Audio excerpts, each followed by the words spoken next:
And we are live. Welcome to the Tactical Devils. I'm your host, and with me tonight I have Stu Wally. No, it's Mick Ruby. Everybody, Mick and Jarvis is back. We are We're ready, back, and we baby. will We're be back. here with you guys and girls and talk about Harry Amass, Dorgu. We will compare them, talk about the future. The future look bright with youngsters, and we have some updates, latest updates from Roshmano, from all of the big sources. Cunha, And Aussie and man. and Aussie. Oi, oi, oi.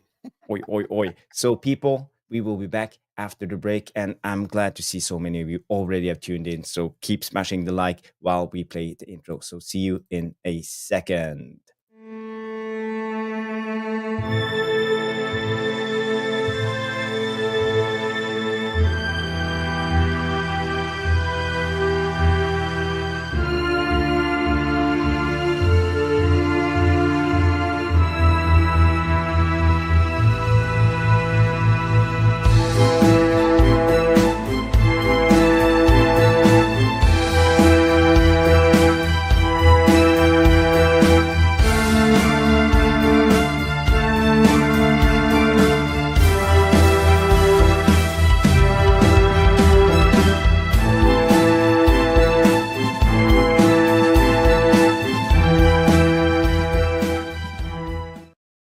Yes, good evening, all. It's Monday night. It's 9 p.m. UK time, and we are back with another Jarvis's Corner on Tactical Devils. And tonight we are co-streaming on MUFC Realist TV with Mick Woohoo. Ruby. Jarvis. Yes. You know that gave me Godfather feeling. Like, So we got to take care of the family. Yes. the intro music. It's like, Got to take care of the family. We got to recruit a striker. Well, I love that intro. I love it. Yeah, me It's so too. retro with all those old players, and yeah, it's and we have our friend the referee also on that intro. I just want to say hi to everybody tuning in. We have Jarle Malmin coming in early. Personal terms is both Cunha and Osman. We will come to that. Thank you, Jarle. We have Gavin Underwood coming in. Big up all. Neil Driscoll turning in always early. Coming in and say, Amass, Fredrickson, the best place. Yesterday, that bad United had to become really two young players, rely on two young players. And you are right, as always, Neil. Ahmad is free from Tenaram, is tuning in and say Spurs is currently getting battered without getting them in the final. Yes, Spurs. We know Spurs. Yeah. Bottlers. And they up against Bodø Glimt. And I have some breaking news about Bodø Glimt too, guys. It's so breaking that no one knows about it yet, but I will show you some footage. I was actually thinking about that. I don't think that Spurs will, get through the semis. But Glimt is good. Ooh, but it's bad news for Bodø Glimt. Some injury coming up. So Really? Yes. There was a round tonight in the Norwegian Premier League, so I will show you the footage. But I just want to say hi to everybody tuning in. We have Broderick coming in. Big up. Good to see you, Broderick. Ripple M is tuning in. Danny B is here. Eduardo Almanza is coming in. And Amir Feki. And Johnny K. Hey, Johnny K. Good to see you. Marcel Bednars, DJ Supply Guy, all of you are here. Good to see, and we are ready to start the show. And guys, girls, if you haven't, smash the like, subscribe to the channel if you're new. Drop by Mick's channel, MUFC Realist TV, drop a like, and let's start with the show. See, another friend of mine is a Triple M in the house as well. Good evening as well. Yes, good evening, Triple M. Big up, Triple M, big up. Let's kick on the show, Jarvis. It's been a while. A little bit rusty. It's been a while, but yeah, we are both a little bit rusty. It's been a hard Easter for me. I'm a little bit tired, as everybody tuned in yesterday are aware. Jarvis was out until 5 o'clock in the morning. Old man, it's not good. Oh, so you're feeling it, can you feel I didn't feel anything yesterday. I was super fine, super nice. But today, it's like a 24-hour layover. It's not good. It's not good. Thomas Vedjanos is here. Hello, eller? And Eduardo coming in with a super chat already. Thank you. And Imo, in my opinion, Dorgu is not impressive. Impressing me so far. should we start with that topic about the left back position? Yes, Dorgu that's the main versus topic Amass. of the Yeah. year. That's Should the we main just topic. start on that? Because I've seen a lot of controversies. I've seen a lot of social media, a lot of people saying that Dorgu is not that good, and I kept thinking like, well, hang on, he's been in 5 minutes. Like had like how many games? 12 games. He's still young. Yeah, and still finding his feet. First season. Is it too early to be like going in on that young player? well, I see Stephen Housen. We all know Stephen Housen coming in and Yeah, of talking course, about Steve. young players coming in, and they kind of live on adrenaline the first 5-6 games, and then they doze off. Mm-hmm. And I felt that he had really good energy coming in. First 2-3 couple of games was really good. Then he was suspended 3 games, played a couple of more games, and then I think he fell off the wagon. He's still a young player. He has potential. He will be really good in the future. But the problem is he a player for now? And I feel also we have the same issue when it comes to Harry Amass. But what I saw yesterday from Harry Amass was something else. Yeah. I'm a big fan of him. It wasn't just the vibes, running, fighting for everything. That guy got skills. Yeah. I that I've been banging, on Harry Amass's drum for a long time. But I also got to be adding some context to it that say, like, listen, it ain't been easy for Patric Dorgu. Like, he's been thrown in the deep ends because we didn't have a left wing back whatsoever. He's been the sole wing back, you know what I mean? So this hasn't been easy, like, to level under pressure. But if I look at Harry Amass, we all know he was fast-tracked by Erik ten Hag, and everyone was saying that he is the next Luke Shaw, like in his abilities and the way he can carry the ball forward, low center gravity. And I agree, we saw that the other day, like, we saw that yesterday as well, and everyone has been saying, well, give the kid a couple run of games and, he'd be good. But again, this is a positive headache. Like, because I said to you in a chat earlier to say, look, Amarim actually prefers to have a left-footed player on the right side. He did that with Quenda, at Sporting. So when Dorgu first came in, he played on the right, remember? So that might He did, yeah. So it might be a positive headache that we have Harry Amass playing on the left. And also in the summer, we have Diego Leon. And on the right-hand side, we have, Dorgu and Diallo. Yeah. Yeah, we do. Yesterday, when we went through the show with Stu can't be here today because he's on business. We traveled to China this morning, so big up, Stu. I hope you had a nice flight, or it's probably still up in the air. I don't know how long it will take to fly from Britain to it's long. China. 24 hours minimum. Oh, that's brutal. But we talked about this, and Harry Amass, I think yesterday had a really good game. I just want to bring up this comment here from my say Bednars, and I think he said we should go easy on putting too much pressure and hype on Amass, and 100%, I totally agree. I think that's a good comment, and this show is not about putting hype on Amass. This is about the future. Amass, he's young and he's not going to be the answer for next season, but he could be the squad player filling in for our left wing back when needed. And I think I feel that he's ready to fill that role. But I'm not putting him up on the pedestal and hyping him up too much, because we know how that goes every time with Man United players. Yeah, it goes we until did that with Maino, and then we start slating them again. So but yesterday, Mick, we saw Harry Amass. Let me just bring this up. We can play this clip. Oh, that challenge! Yeah. Wow. Yeah. So the ball went over. He's up against Semedo. Look at his balance. Quick feet. Wins the ball. Oh yeah. Tackles. And that tackle, the last tackle, that got the bumps off the seat. Yeah, it's a nice one. Let's just have one more look. Let's do it. At the tackle. Boom. Quick feet. Boom. Yeah.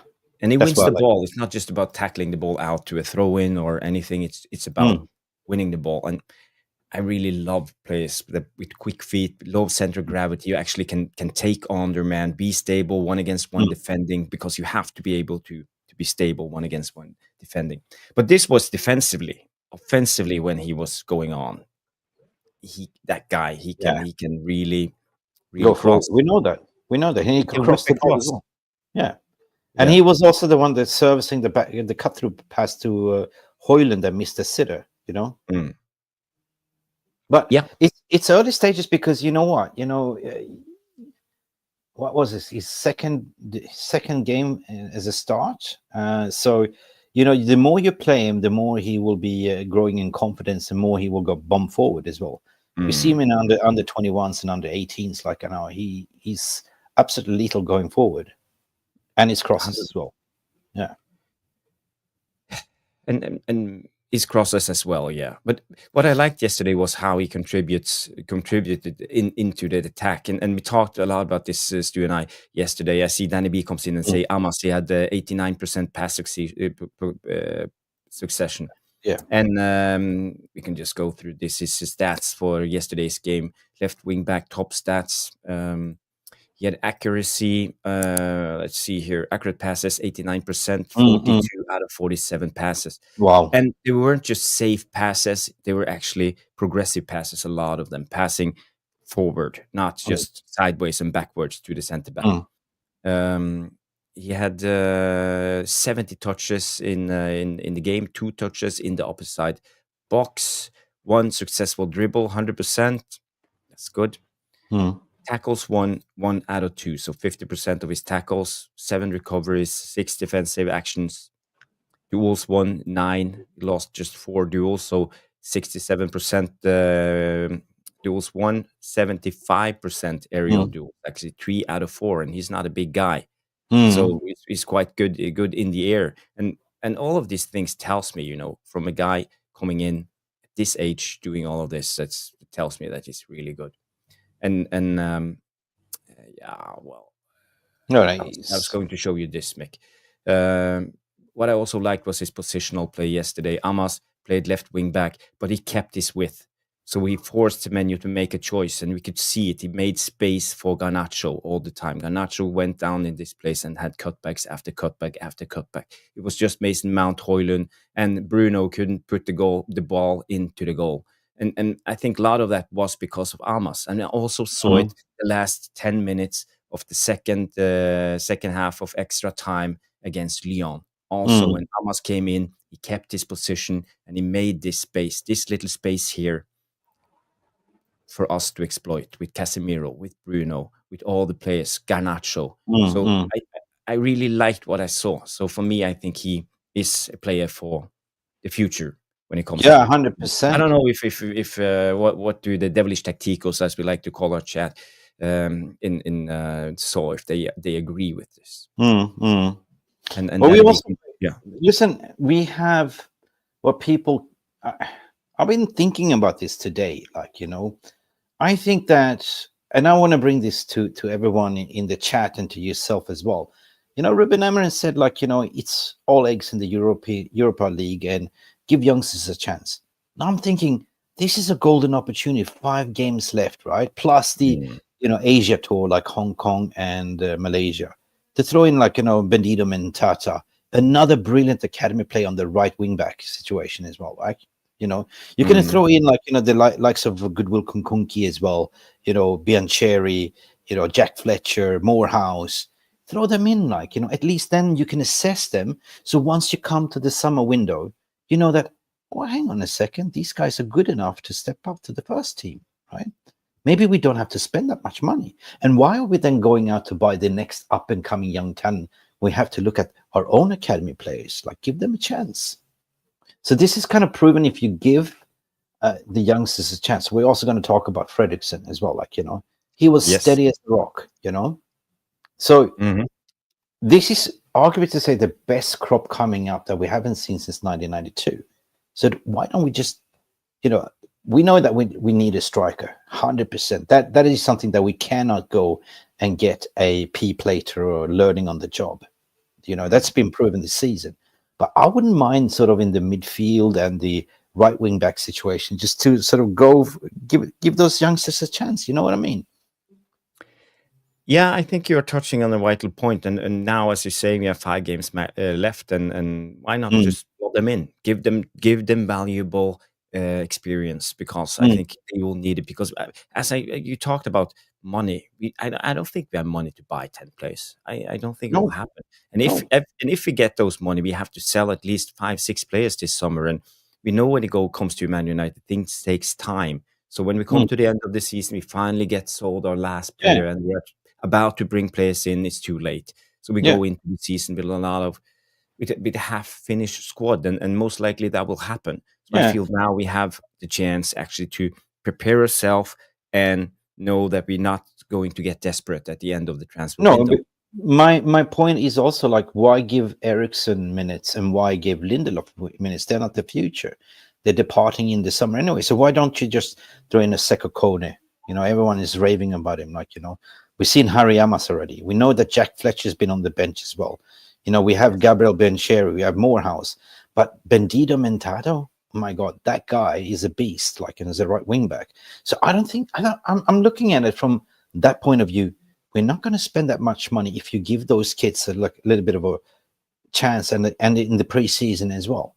You might get one senior player, because I don't think that the club would get rid of Casemiro at the end of the day, because you need experience to guide those youngsters in the team as well, like a role model.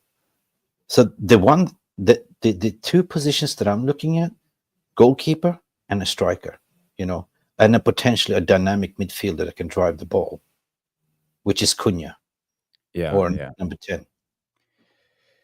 Cunha. Cunha. Is he the guy?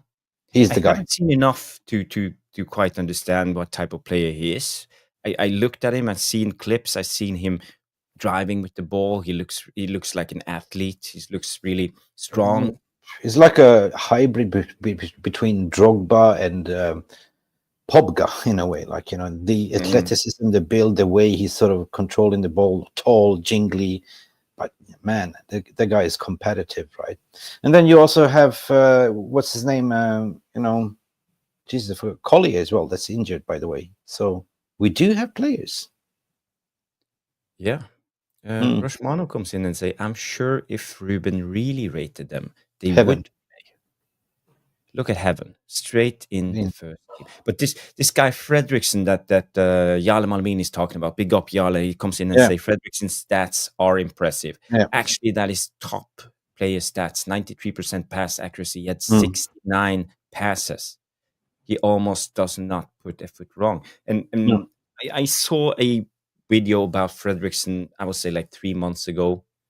I think actually it was Erik ten Hag who started bringing him into first team training, and they see a big potential with this guy, big potential.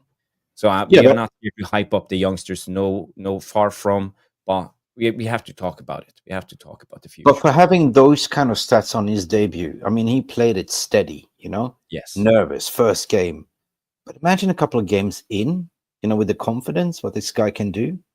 I mean, we see Lenny Euro, the bearing of fruit of Lenny Euro, the way he's starting to grow in confidence, and the way the guy drives the ball forward.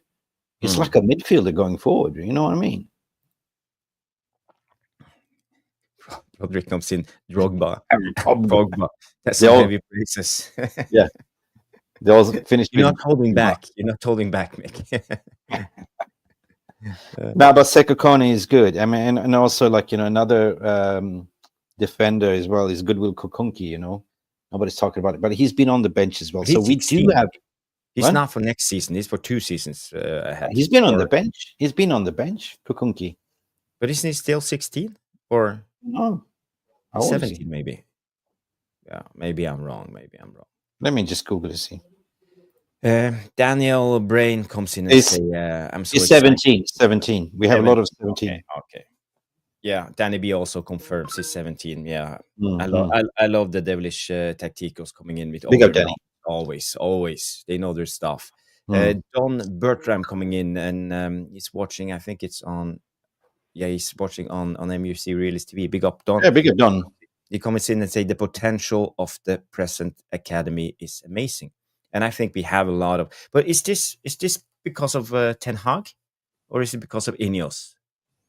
Or No, it's been building up for the past 4-6 years with Nicky Butt and the co.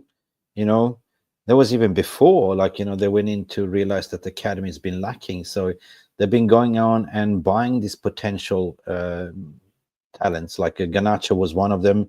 Came out, they bought him for 475,000 British pounds.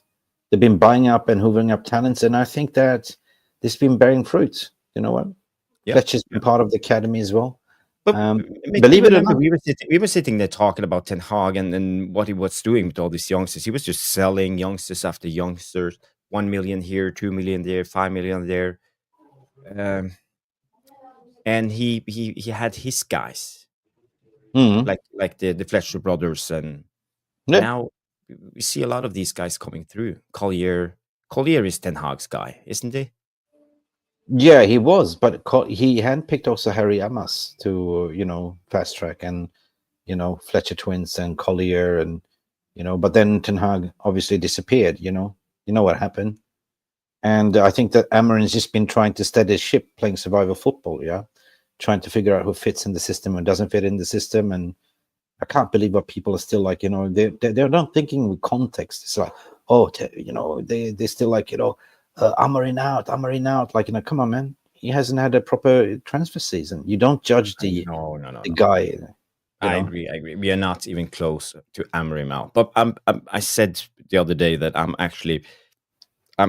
ready to start criticizing Amarim for things he does wrong as a manager that I feel he could have done differently. But it's not the same as wanting him out.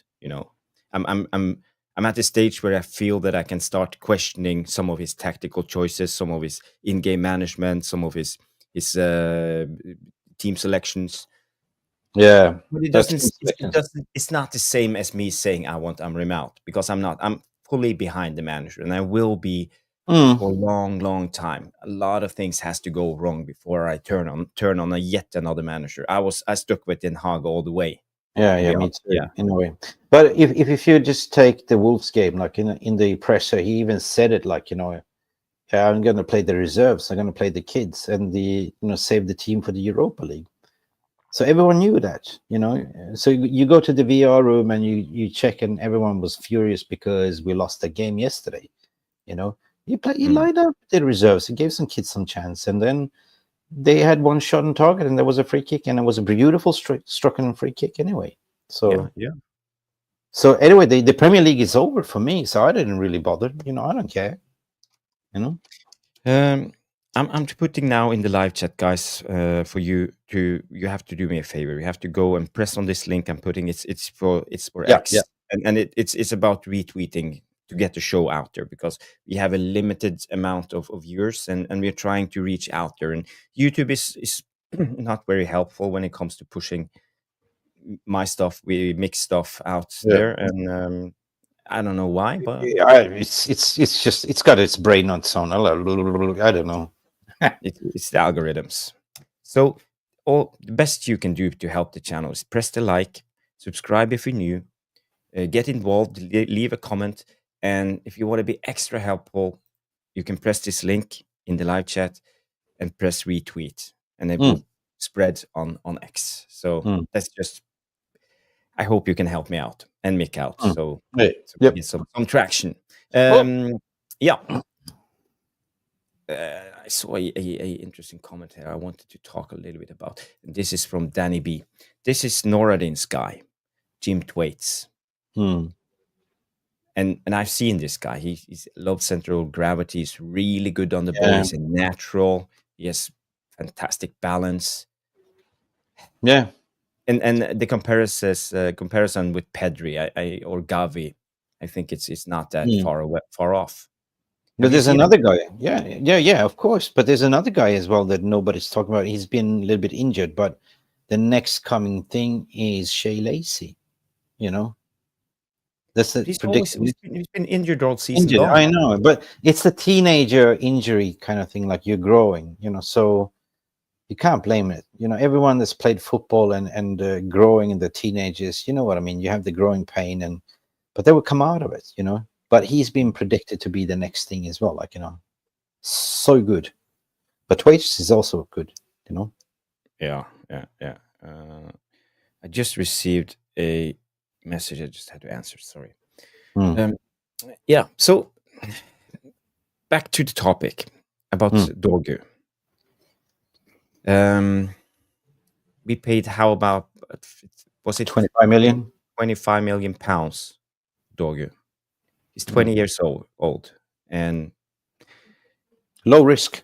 And now we have Harry Amass. We have this was it Colombian guy coming in, Leon, Diego Leon, Paraguayan guy. The guy looks like a grown ass man already. Zeus. We have Dorgu, we have Amass, we have Leon, we have most likely Diallo will stay. We have Amass who could play wing back. Who else? Luke Shaw. Lucas Gilberto. Yeah. But how do you see this play itself out? Who will be the main wide centre backs next season, and who will be their understudies? I see that rotation of squad depth is vital. We've seen that. You need to stay injury free. So that's why I said it's going to be a positive headache that you see in the likes of the rise of Harry Amass. You see Dorgu. Dorgu is such a versatile player. He can play right. He can play left. Amass is most likely left. You have Bendito Tata as well. Can play right. You have Diallo as well, more senior player. He's going to stay as well. But Diallo, for me, we recruited him under Jose Mourinho more as a defensive right back. So I think he's starting to improve a little bit going forward and putting crosses into the box as well. Lately, you're not allowed to say that. It's not politically correct to say something good about Diallo. On this channel, we have Diallo-ness. No, but he's been good lately. The past couple of games, he's been improved. But I call him Don Quixote. Neil Driscoll also comes in and mentioned Dan Gore. Dan Gore, yeah, he's the number 10, or I don't know where, or midfielder number 8.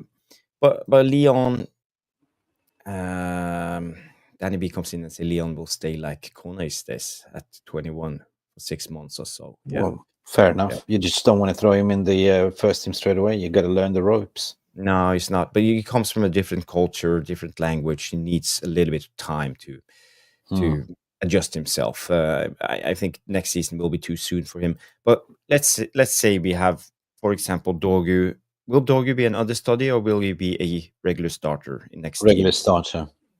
You can play right. You see Dorgu and Diallo as the regular starters on wing back. I see that Amarim wants to play a left footer and on the right wing back position, like he did at Sporting. Yeah. What's his name? Cunha? No. He used what's his name? The guy who went to Chelsea. Oh yeah. Blah. Well, I forgot his name now. We all know who we're talking about. Yeah. And Jordan, big up coming in. Jordan. Hey, Jordan. Hello. God påsk. God påsk. Glad påsk. Quenda. Yes, Quenda. Dan P says Quenda. Yes, Quenda. Yeah, he's a Chelsea scummer now. Yeah, but that was madness. Chelsea didn't need him. They just looked at one United is scout and they went for him. Yeah. That's what they do. It's a shame. I was actually thinking that we were going to get him. Yeah. I didn't say anything, but I felt it like deep inside me. Oh, okay, he's coming to us. But there's some weird transfer competition between Chelsea and United at the moment, right? Chelsea's looking like, oh, what Manchester United are doing? Oh, let's go for him, right? This Leon Delap story, right? Now Chelsea's reporting being the front runner. Okay, you can have him. Look this way while we got Elzeman. Take it. I think you and Yalet thinks the same. Chelsea do not scout. They see what United is looking for, and then they go after United targets. Yalet, you could say that Chelsea's external scouts are Manchester United scouts. Yeah. And then B say it's like when Peter Kenyon left United for Chelsea. Just nick all United scouting reports. Yeah, something in it. It may be something in it. But a player we've been linked to, Mick, before we go to the Cunha topic today. there were some things going on in the Norwegian Premier League, and Oh, especially you mean one Sverre guy. Nypan? Yes, Sverre Nypan, because they Rosenborg, Sverre Nypan's club played against Vålerenga. That's a club from Oslo, and there were scouts on the pitch with no on the yeah with the from Understand? Aston Villa, on the Oh, stands. okay. They even showed the scouts on telly, so there's no secret Aston Villa wants Sverre Nypan. Personally, I don't think it's over yet. I think it's still up there. And do you see any chance that Man United can come in for this guy, this super youngster, talented guy? Let's just go back to January, right? United were in for him, City were in for him, Arsenal were in for him. He did the tour. You saw him on the stands watching the games. Nothing happened. We all know that he's a Man United fan. You know, he's a Manchester United supporter. I don't know. I haven't heard much from. I mean, this is a deal that could be done for £10 million, my understanding, right? Yeah. He's good.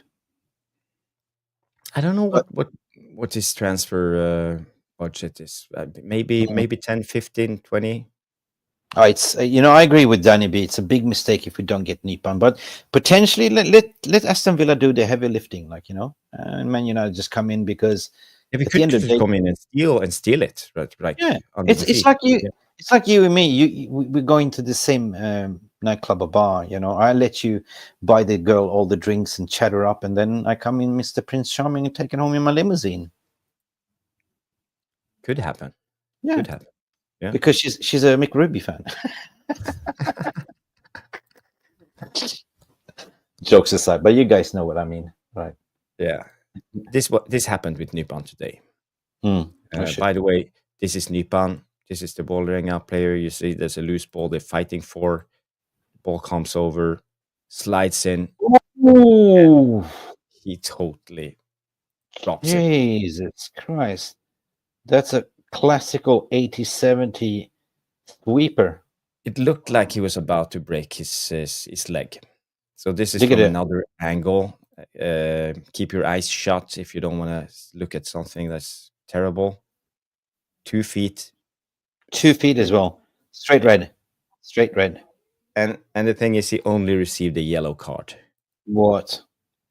And you can see Nypan jumping up. With the studs. Yeah. Man, that's a So- straight red. This happened just 1 hour ago. So basically, the Nypan story could have been over for everybody. It's a broken leg. Maybe the VR was a little bit hangover after the Easter. Yeah. It's a shame. But It's a shame. that's- But That you know, is a straight red. That is Yeah. disgusting.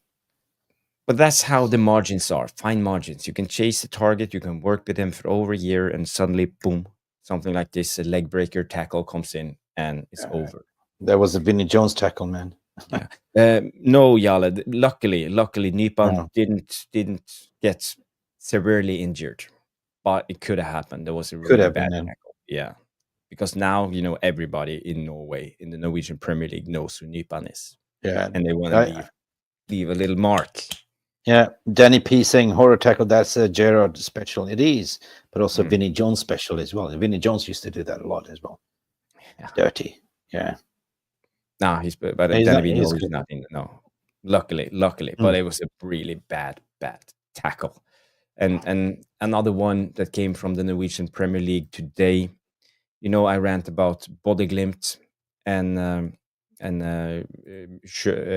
name is Sjøgren, the striker. He's the top goal scorer in Europa League this season. There's a striker, really good He's out. striker. Yeah, he's Shite. So this is it. Look at this. Here's on the ball. Ooh. Ow. What's going on in Norway today? So look here at his leg.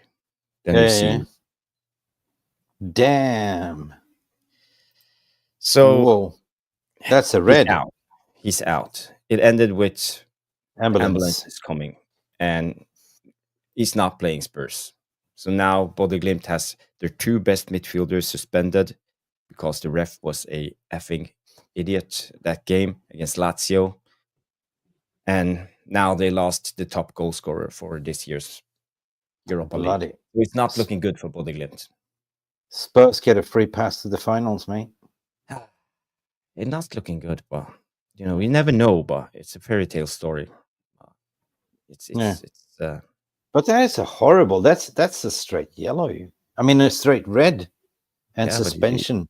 Both these tackles were just a yellow card, according to the Norwegian FA and the referees. So God, they must have had a heavy Easter schnapps or something, because that toe.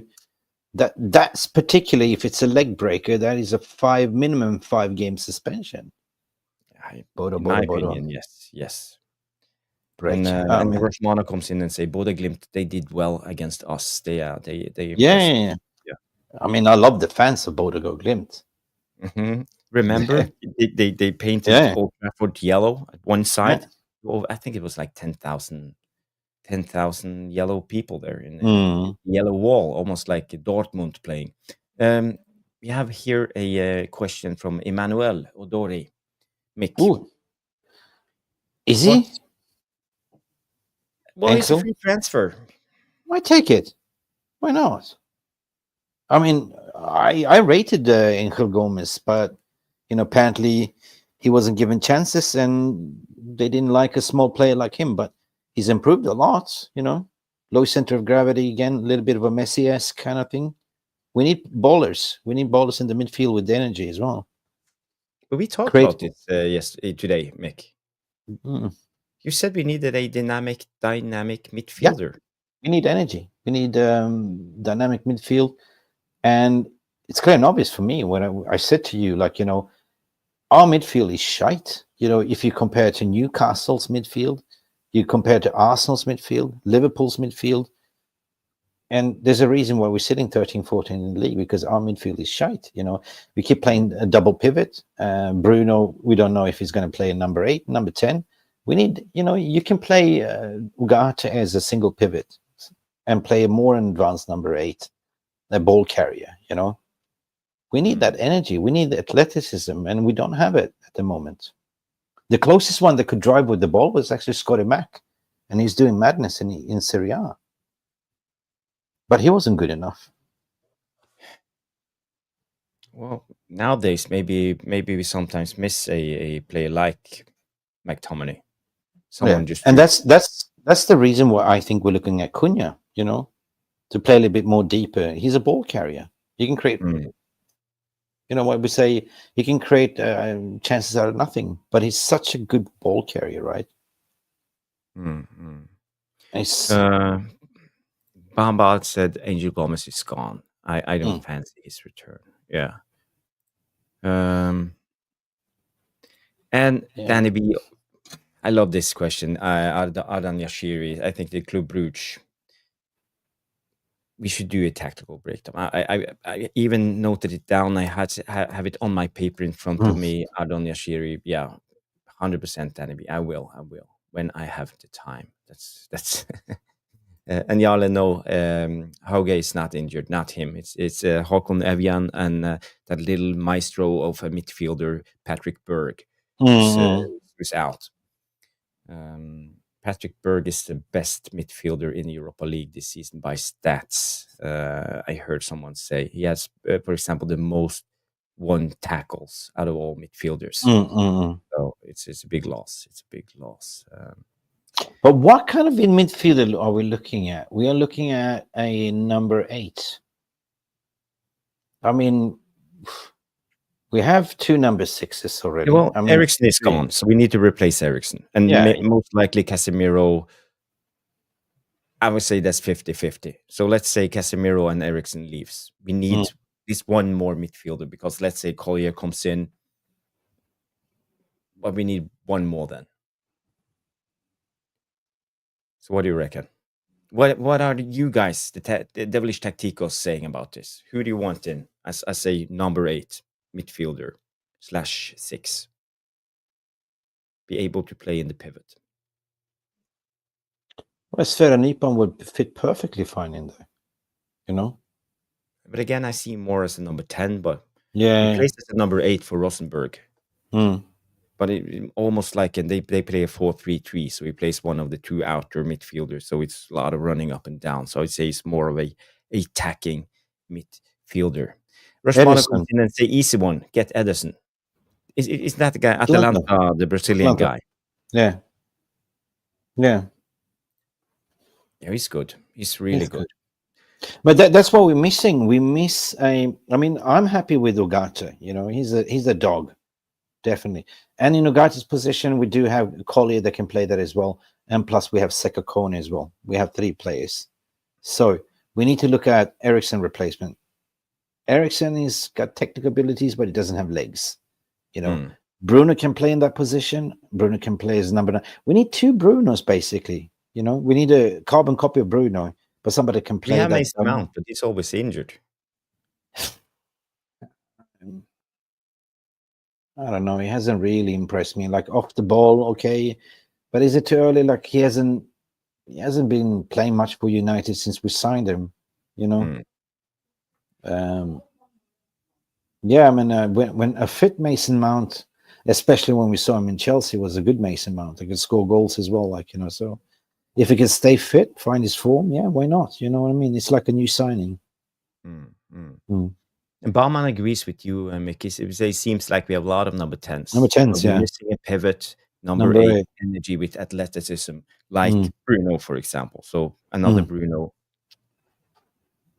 A register that can drive the ball forward, you know. We used to have that in Paul Pogba, you know, remember? But, you know, he was surrounded by shit midfielders. But he was the only one that was progressive, like, you know, unstoppable. But why don't we get to see the Fletcher twins, one of them coming in? Yeah. Jack Fletcher, 100%. Jack Fletcher. Isn't he that type of midfielder? Yeah. Yeah. Tall. Do you think we'll be saving a spot for him just to give him a path into the or Collier? Yeah, and Collier, yeah. Wutinator comes in, 26 likes. That's fantastic. Thank you, everybody. Press that like if you haven't, and subscribe if you're new to the channel. And Jan Malmini say, I like the Casemiro Bruno pivot. In my opinion, I think that's our strongest pivot at the moment. And we all saw the experience of Casemiro in the Lyon game, how much how important it is. But I keep thinking that next season, Jarvis, it's going to be important with squad depth. So, yeah, I don't mind rotating, having Casemiro, Bruno pivot, sometimes play Ugarte. Just have fresh legs, rotate, you know? I don't mind Casemiro staying and seeing out his career at Manchester United, right? As I said, we need experience. You know, we cannot just throw in kids. You need leaders as well. And I don't mind keeping Casemiro, you know? Well, it's just about the money. It's 18 million pounds a season. So are we going to spend 18 million pounds another season on Casemiro? Or could we have spent the money differently? Let's say if we sell him. Okay, let's not do the David De Gea mistake, because we offered De Gea a contract and then we ripped it up because it was all about the money, right? Yeah. Look what we ended up with. Yeah, so let's not do the same mistake. Rosmano, he's worried about Casemiro. He drops off badly during games. But and Yalam means say we just have to keep fish and chips away from Cas. But I think that the club is going to get rid of him anyway. I just feel it. Like, you know, it's all about the money. Is he still linked to Saudi? Yeah, I don't know. Apparently, Onana was linked to Saudi as well. Yeah. Jarvis, where do you put Ugarte if you put Casemiro and Bruno as pivot? Obviously on the bench. I was just playing with the thought of maybe trying him in a wing-back position, but in a number 10, it depends if you want a structure where you want to press really high and hard, just as a defensive number 10. But it comes back to, you know, depends on the opposition. Like, you know, in Premier League, you need to give players rest. You can't play Ugarte every single game, yeah?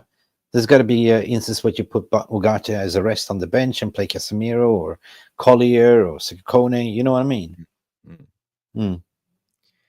And if we were in Europe, I would keep Casemiro in the Champions League or the Prem, but he doesn't have the legs. That's. Oh yeah, he's saying if we were in Europa, I would keep him in the Champions League and the Prem. He doesn't have the legs. Yeah, well, we see 3 games away. We don't know. I think we played Casemiro in the wrong position. He's not a out and out DM. He's more he's number 8. Yeah. He's been exposed when you play him as a number 6 because he cannot run. So if you're playing more as a number 8, he's such a lethal force. I mean, he's heading, he's finishing, he's passing. I mean, we saw it in the in the quarterfinal. 2 assists. Beautiful weighted pass to Harry Maguire. Beautiful pass to Kobe Mainoo. And having the experience to keeping yourself calm and composed in moments like this, he helped us. He dragged us over the line, as the same as he did the first season on the Ten Hag. He dragged us over the line, qualifying us for the Champions League. So he's that type of player in big occasions. So we're stuck on the goalkeepers now.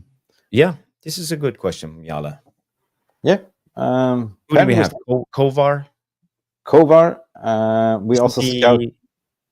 Yeah, is he on loan or is he? No, we sold Kovar to Leverkusen, or did buyback? Yeah, we have a buyback, definitely. Apparently, Vitek.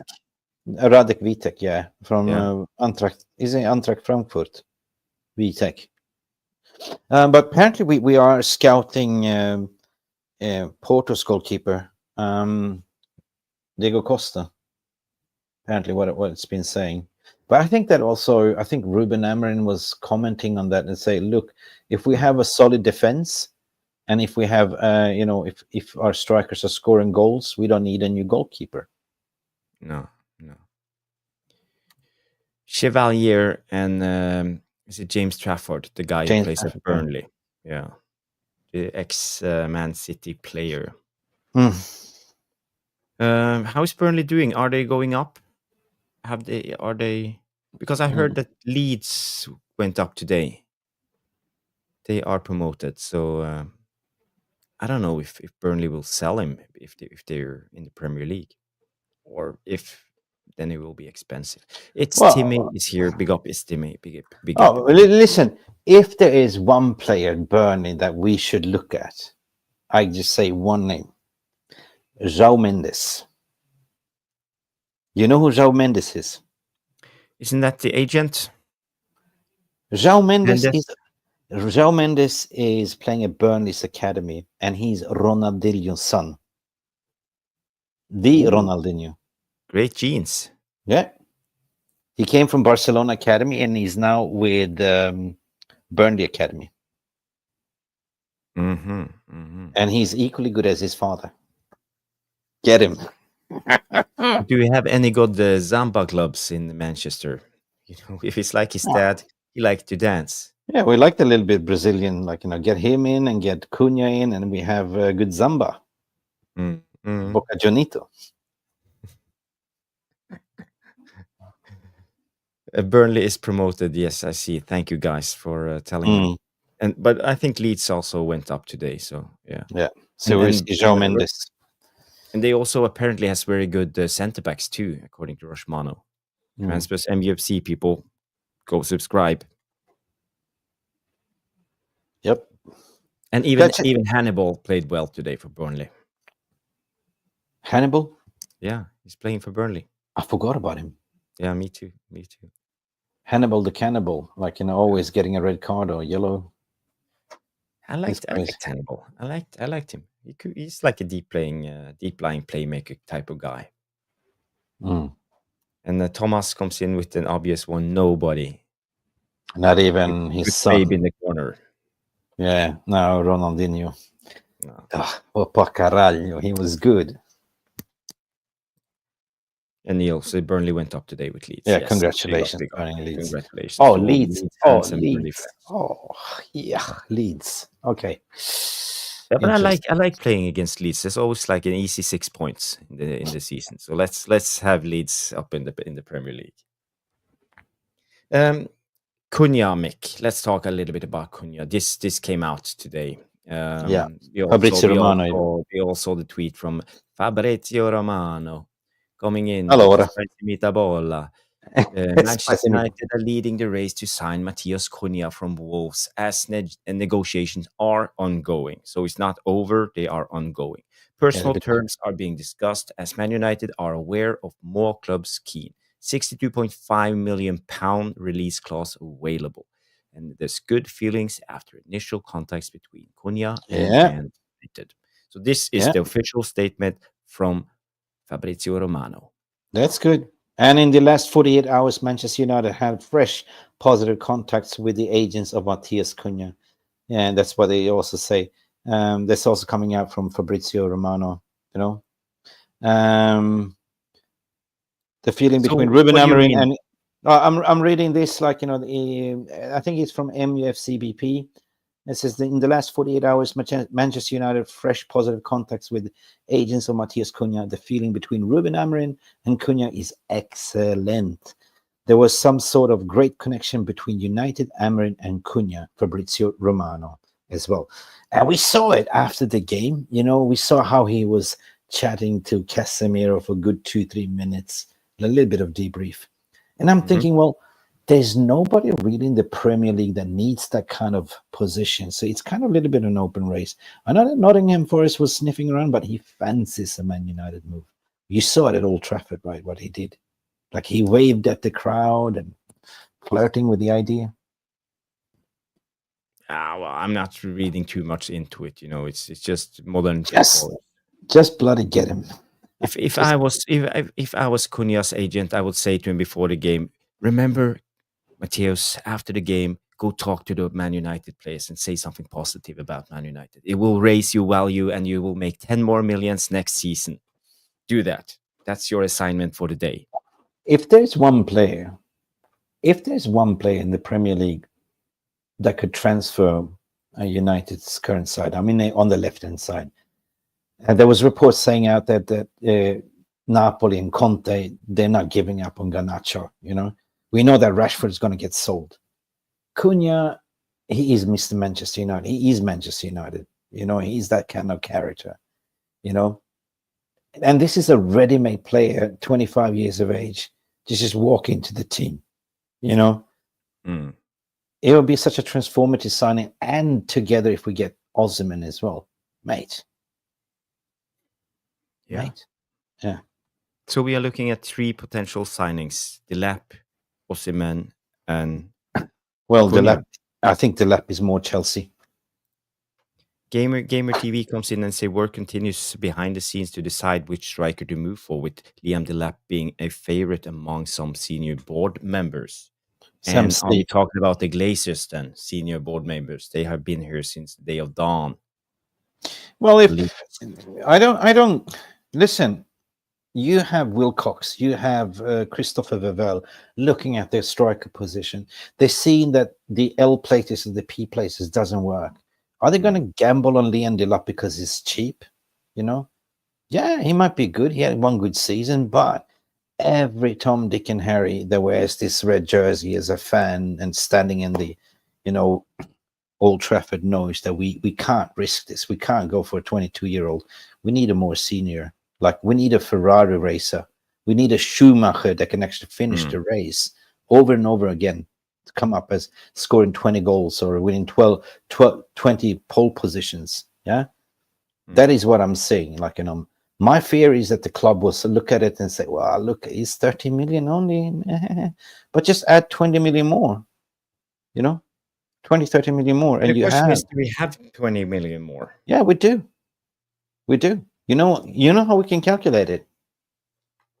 You can look at, you know, Rashford's wages going. Rashford's going. Sancho, now that Chelsea finished in the top, you know, they have to sort of trigger that 25 million or pay Man United 5 million. You have a sell-on clause for Mason Greenwood that's probably going to be sold. You have a sell-on clause 50% also for Alvaro Fernandez. So there is deals that we will get passively, but there's also, if you look at the wages that we are going to free up on Ericsson, Lindelof, potentially Casemiro, only that leaves you a space to go get. Apparently, Laurie Whitwell and on the saying, Man United can actually afford to buy a striker early this summer window because they've been saving and doing a lot of cost cutting. Okay. So even if there's been reports coming up from Turkey, there is no smoke without fire. This has been going on for ages. To say the personal terms has been agreed between Man United and Victor Osimhen. So if that is the case, then all United has to do is to go to Napoli, negotiate the fee, and there might be even potential to say, okay, you want Garnacho, 60 million. Let's do a swap, like for like. You take Garnacho, we take Osimhen. Smart business. Because in January, they were so much in for getting Garnacho. Everybody, this is Roshmano's channel, Transfers MUFC. Big up, Rashi. So Transfers United. Go follow that. Subscribe to his channel. He always puts out reliable stuff. It's not all about that clickbait stuff. Roshmano is not bothered about that. He wants to provide you with pure information. It's not even pictures. It's just text with the source included. So, and he has his contacts. So go subscribe to Transfers MUFC. Great Twitter channel, and always 100%. one of my go-to channels when it comes to transfer news. So he comes in and say Man United have reached an agreement in principle to sign with Victor Osimhen, with the player himself. Personal terms, yeah. Yes. 12 million. 12.2 million. I figured that was about 235k a week. That's good. My rough estimations. That's good. And plus bonuses on top of that. He will have some bonuses coming in. And besides that, I don't know, 60 million, was it that? We heard talk about 65 million. I heard about, he wanted, there was reports saying that he wanted 350k a week, and that created a little bit of a shitstorm within the fan base. Well, if he's a passion merchant, only come for money, we don't want him. But beggars cannot be choosers. If Saudi comes in with that kind of money, 400, you got to question the players. It's been reports saying that he wants to play in the Premier League. He wants to be challenged. Why would he go to Saudi for a paycheck, right? Yeah. So if I were Man United, if this is true, there's multiple reports. This Elise is a very credible Turkish journalist, apparently. Where does Osimhen play? Arak. Yeah. So he plays in Turkey, of course, to get the scoop first. But however, as my thumbnail say, I don't think that Højlund, I think his days are numbered. I think that his confidence is gone. There is a good striker in him. We saw it the first season. But I think in that case, send him on a loan, right? Send him to Juventus, Serie A, let him develop.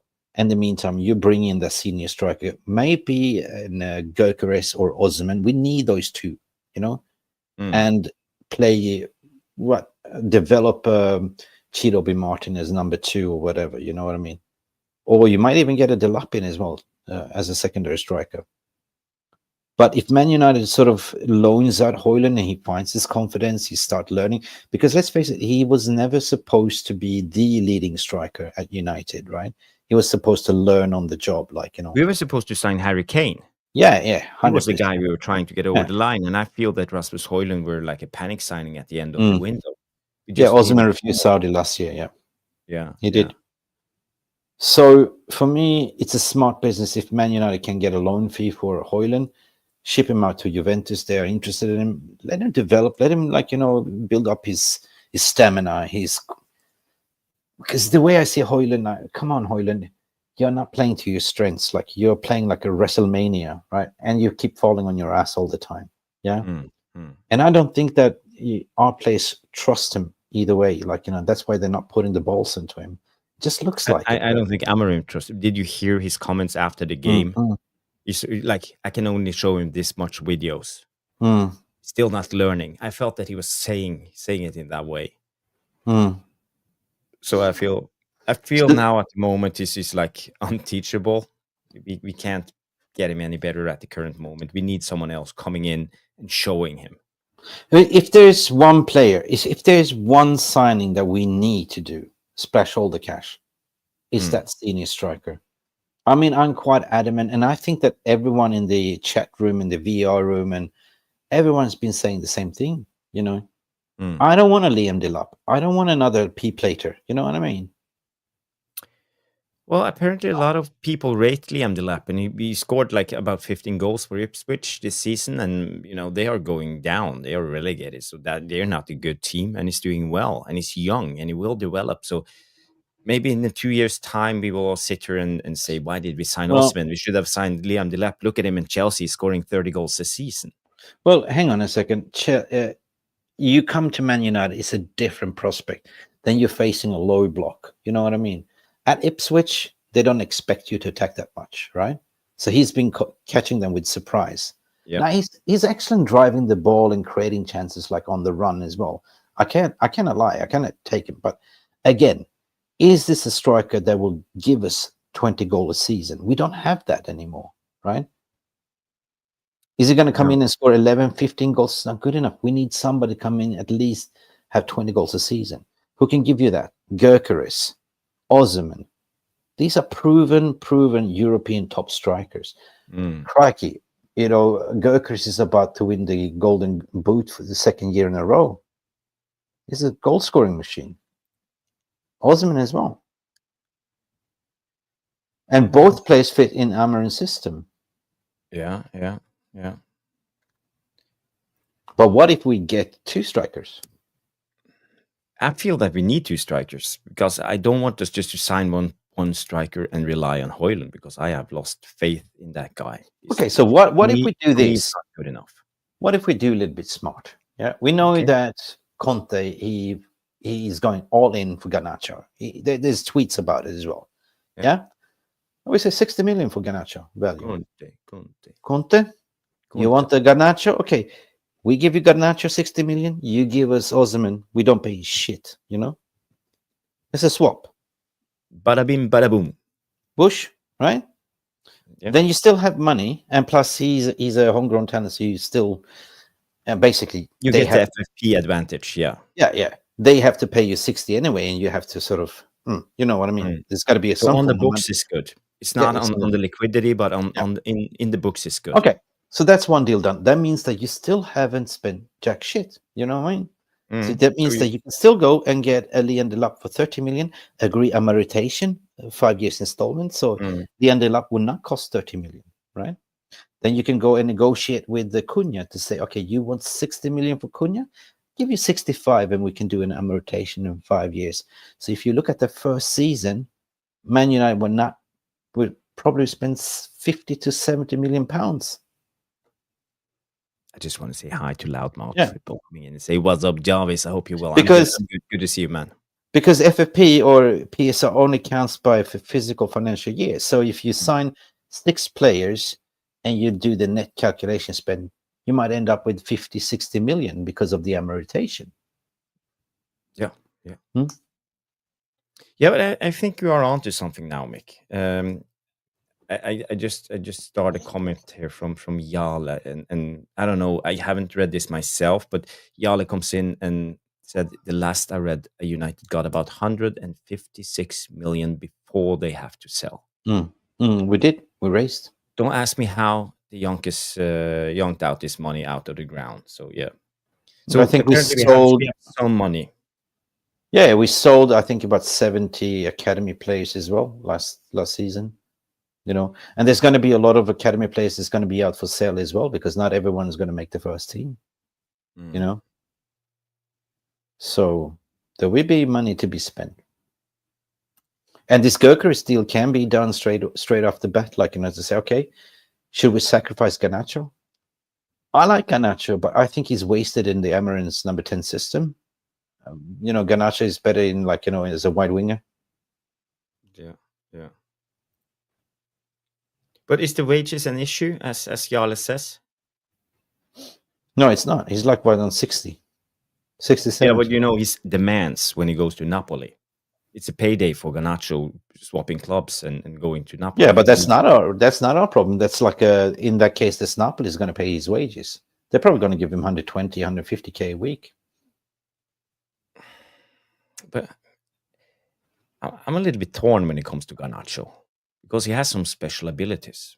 There's not many Me too. players as good as Garnacho carrying the ball and trying to take on his man. Where he lacks is its finishing ability and decision making.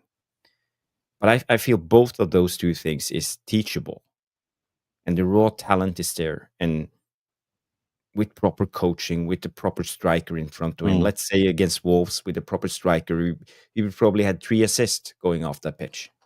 Yeah. But I like Garnacho. I love Garnacho, but he's the final decision making has not been. It's still raw. Yeah, it's like I liked him better when he came off the bench. To play as a wide left winger.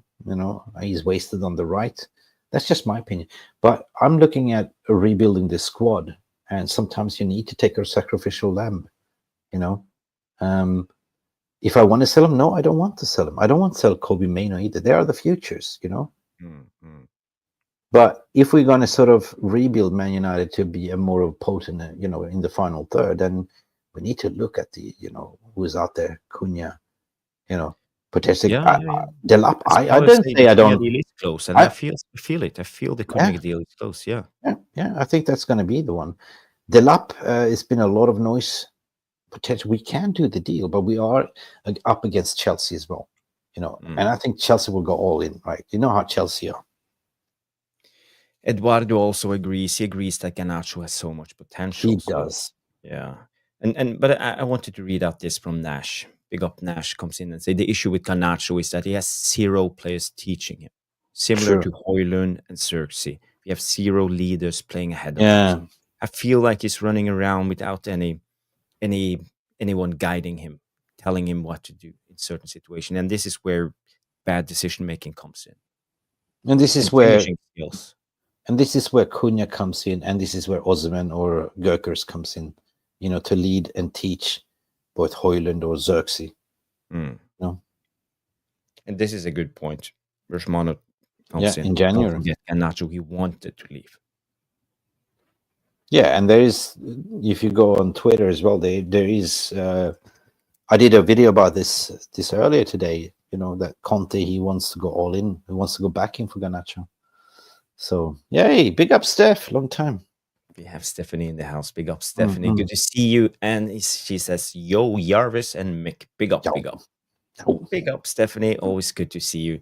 Always keeping count of the likes. How many likes are we on now at the moment? I think we have 88 people watching on all channels, Tactical Devils on X, on MUFC Realist TV. So it's good. And we have Noradin coming in and say, send me the link. Yeah, I will, buddy. Give me 2 seconds. Give me the ball. And give me the ball. Noradin, give me the ball. I will score. Go on, Nora. I just sent you the link, Noradin. Jump on. Thomas Vedjanosi, I wouldn't sell Garnacho for less than 70 million. No, that's a good point. I think he can contribute to the team. Yeah, off the bench. I mean, it's a positive headache to have a squad that, Let's see if Cunha comes in, Cunha will play. Garnacho will come off the bench. Well, it's a great weapon to have second half. Yeah. And we have another super chat from Eduardo. Thank you again, Eduardo. You don't have to super chat, but I really appreciate. Oh, we have another one. All the support the channel can get. It's not easy. We work over time every day trying to provide you guys with content, and I'm glad that you appreciate it. And it all goes back into the channel anyway. So thank you, Eduardo.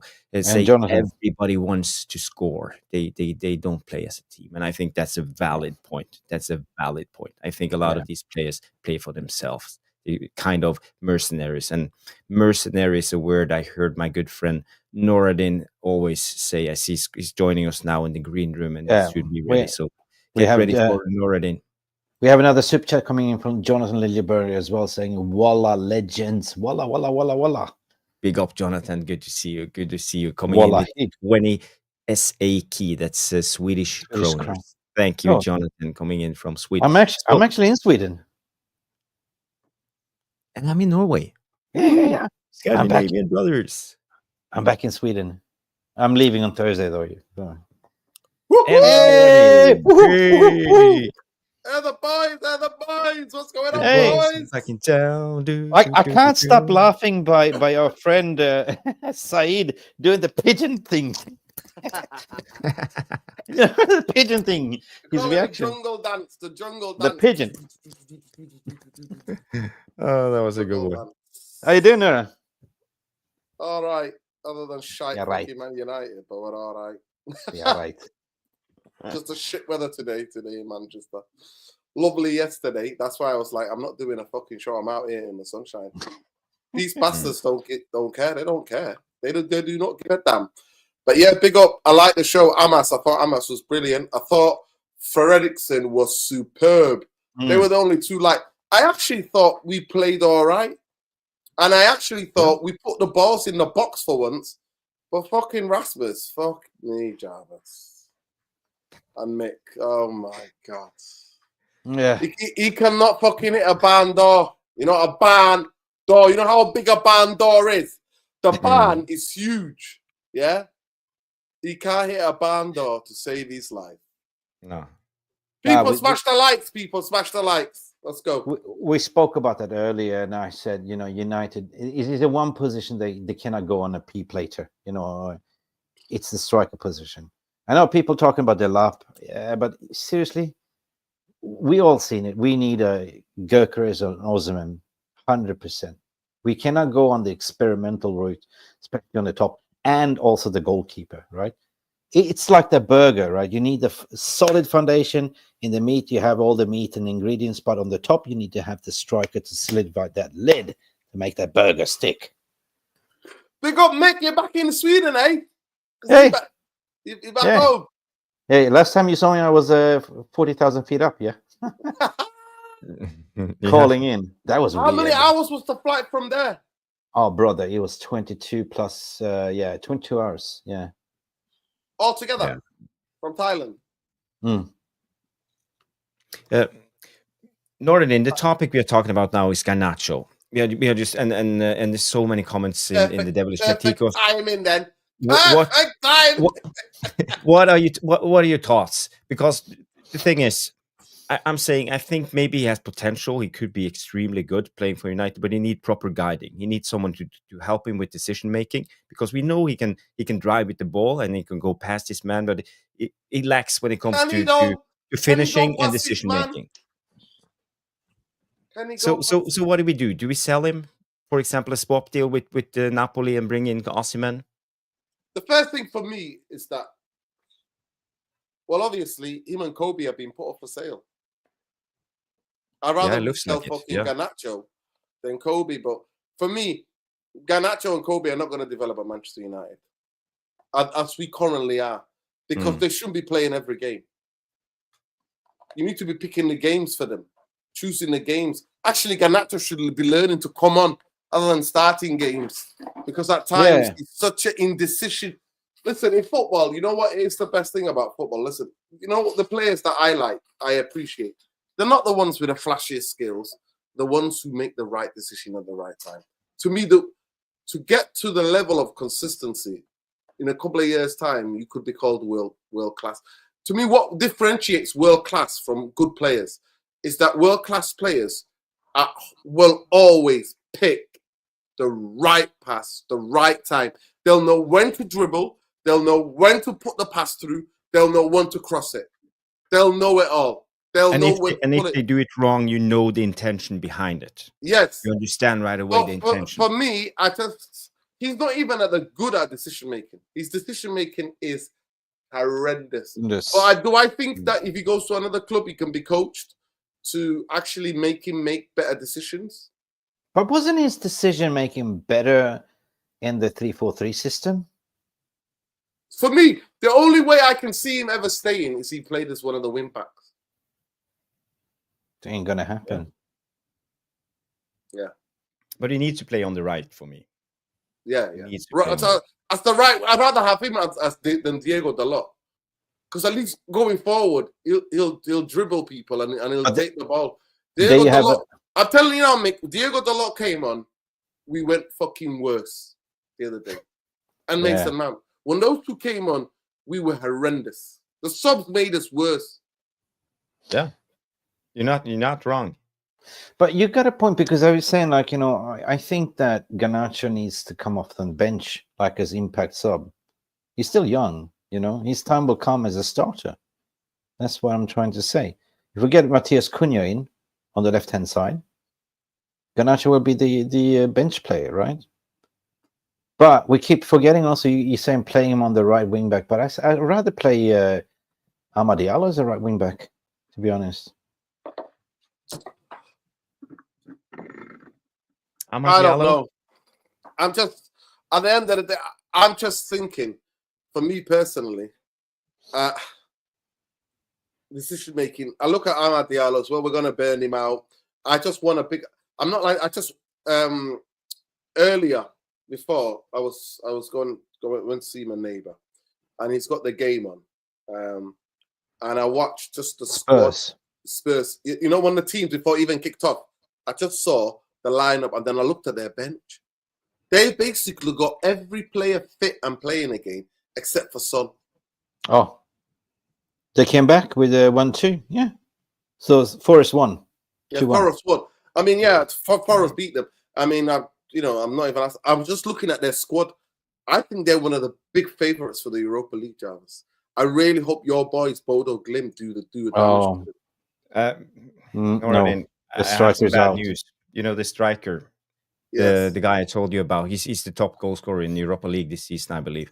He got injured tonight. So look at this. Brothers, I'm just going to get myself a drink while you play that. 2 seconds. I will play this for Northern just to show you what happened. So look at him here, and you know the studs. You can look at his leg here. Boom, and he's out. And you know how bad is he? Paramedics needed to pick him up at the stadium, so he's definitely out for the Spurs game. So now they lost the little midfield maestro Patric Dorgu. You know, remember him, the number 7, the best player, and their best other midfielders, Håkon Evjen, and now their striker is out. So it's not looking good. And they're playing against a Spurs team who've got everybody fit except for Yeah. So I'm not very very optimistic when it comes to this game. When you're a small club, a small team, you need your best players to be fit and firing. Yes. You cannot afford to lose the fire. When I looked at the lineup earlier before the Spurs game kicked off, I looked at their bench and I looked at their starting 11. I was like, they're going to have something to say about this Europa League. But in terms of Garnacho, going back to Garnacho and staying on the subject, Jarvis, which I'm not good at sometimes, staying on the subject. That's all right. We free flow tonight. That's I have to reel my way back in, right? I think that at this moment in time, the way he's playing, he's the most frustrating player. And it's the same thing with Rasmus. Do I think those two, if they had developmental coaches, and next season we get replacements for them, but they're on the bench and they're coming on impacting games? Yes. Do I think that could happen? Yes. But do I think that the way the club are moving, that if they sold Garnacho, I won't lose sleep over it. I think he can develop and become really potential maybe when he's at 25, 26. He could be a brilliant player. But at this moment in time at Manchester United, they burn him to death. They play him every game. Yeah. And same thing with Rasmus. We don't develop them at all. Yeah, we don't. They decline. Yeah, of course they do. So they get worse and worse. And I see Diego Dalot. Diego Dalot is getting worse and worse and fucking worse. Should have given him the day off. By the way, we just heard, and I don't know if you heard the news, but Lindelof had to leave because he said his son split his head open. What? And, he had to have stitches, so that he had to have an emergency surgery, and that's why he left the game at halftime. I got it here. The message is Victor had to leave midway through Manchester United's best game of the season. His son was rushed to the hospital with a serious head injury. The Swedish defender had to be due to come on as an interval sub during the Red Devils Europa League. He said, "My youngest son, Francis, had split his entire head open. He had been chasing his big brother Ted Louis at home and fallen into our glass staircase." Why would you have a glass staircase? His forehead was in 2 parts, and he was in hospital both Thursday and Friday. He had to have plastic surgery to put his forehead back together. And he was put under anesthetics. Yeah. So yeah, I feel bad for Lindelof. Sorry. But why would you have why would you have little children and have glass stairs? Who the F has glass stairs? You're asking for trouble. I'm sorry, Jarvis, you're asking for trouble. I know kids can run into the side of a tabletop and split their head open. Children are children. It happens. Yeah, it happens. But glass, Jarvis, glass. Yeah. He should be lucky. He should be lucky that he is basically is alive. Yeah. I mean, children are children. You know, they do clumsy things and accidents do happen. At the end of the day, this is one of our players' children, so I have sympathy. But he ain't going to be in the club in the summer anyway, so yeah. But it's unfortunate. What was the news? He will be fine. And what was the news with Mazraoui? He also left. Apparently, he left. I don't know something. We don't know what happened with Mazraoui, but apparently he left the stadium as well. Maybe it was Mazraoui's son that was chasing. Hey! Big up. Ni hao ma. Ni hao. Sure. Rubbish connection from Dubai. I'm just saying a quick hello. Well, very often, Mick. The connection. This year's had enough. So I'm just saying. The United have drove you so crazy. You left the country, Mick. You're like Stu. Stu, you said I'll leave the country it's a swap over. You are. I know exactly where you are. You're by the O'Leary's pub there, somewhere in the terminal. Yeah, something. Yeah, something's just beyond me. And anyway, it's a quick hello because the connection's not great. So have a great show, lads. And I'll see you hopefully next Monday. You're quite broken up. Yeah, that's good. Oh, you're going to China? I will bond you. I'm on my way to China. Yeah. Swing by Thailand. Yeah. Okay. You swing back to. I've got about an hour, I think. So yeah. Any chance? Yeah, swing back to China. Anyway, big up. I've got. Yeah, big up. Safe journey, Stu. Cheers. Big up, all. I'll see you later. Big up. See you, boys. See you later. See you, guys. All the best. Bye, safe. Big up. Big up. Bye-bye. Good to see you. Bye. Hushkudu. Okay, we are Stu on the mystery, the man of traveling mystery all around the world. Yeah. Dubai apparently now. He's on his way to China doing business. Business. No, let's tell the truth, Jarvis. United have drove him. Out of the country. You know what I mean? China, you go. He watched that Wolves game and he was like, fuck this, and get me out of here. He's there to negotiate. He's there to negotiate no tariffs from the tactical devils. No tariffs. Hey, no tariffs. Manchester United play like they got fucking tariffs, Mick. I'll tell you that. I'll tell you that much. Manchester United are full of tariffs. I have a question from you for you, Noradin. With no, it's not that question. Sorry, but it's from Gamer TV. It's a Jarvis question for Noradin. What do you think of Cunha links? Because apparently we've been strongly linked to Cunha today. Mr. Romano. Rushman. PRFC.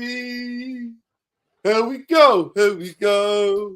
PRBSFC. Here we go. PRBSFC. Here we go. We lose the game.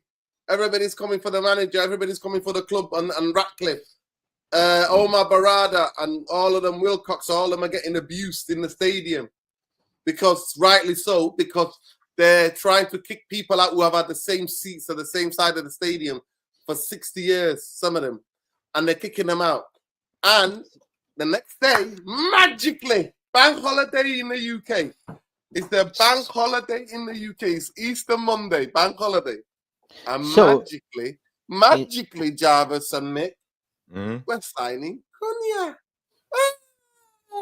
So that means that, they're utilizing Fabrizio Romano and it's not even Fabrizio Romano's reporting. It's a guy from the Daily Mail and Ben Jacobs. Oh, and Ben Fabrizio Jacobs, Romano as well. Is he saying that as well? Yeah. Okay, well, for He me, said I it. just don't see it. I really don't see it. And it says here, in the last 48 hours, Manchester United had fresh positive contacts with the agents of Matheus Cunha. The feeling between Rúben Amorim and Cunha is excellent. There was some sort of great connection between United, Amarim and Cunha, Fabrizio Romano.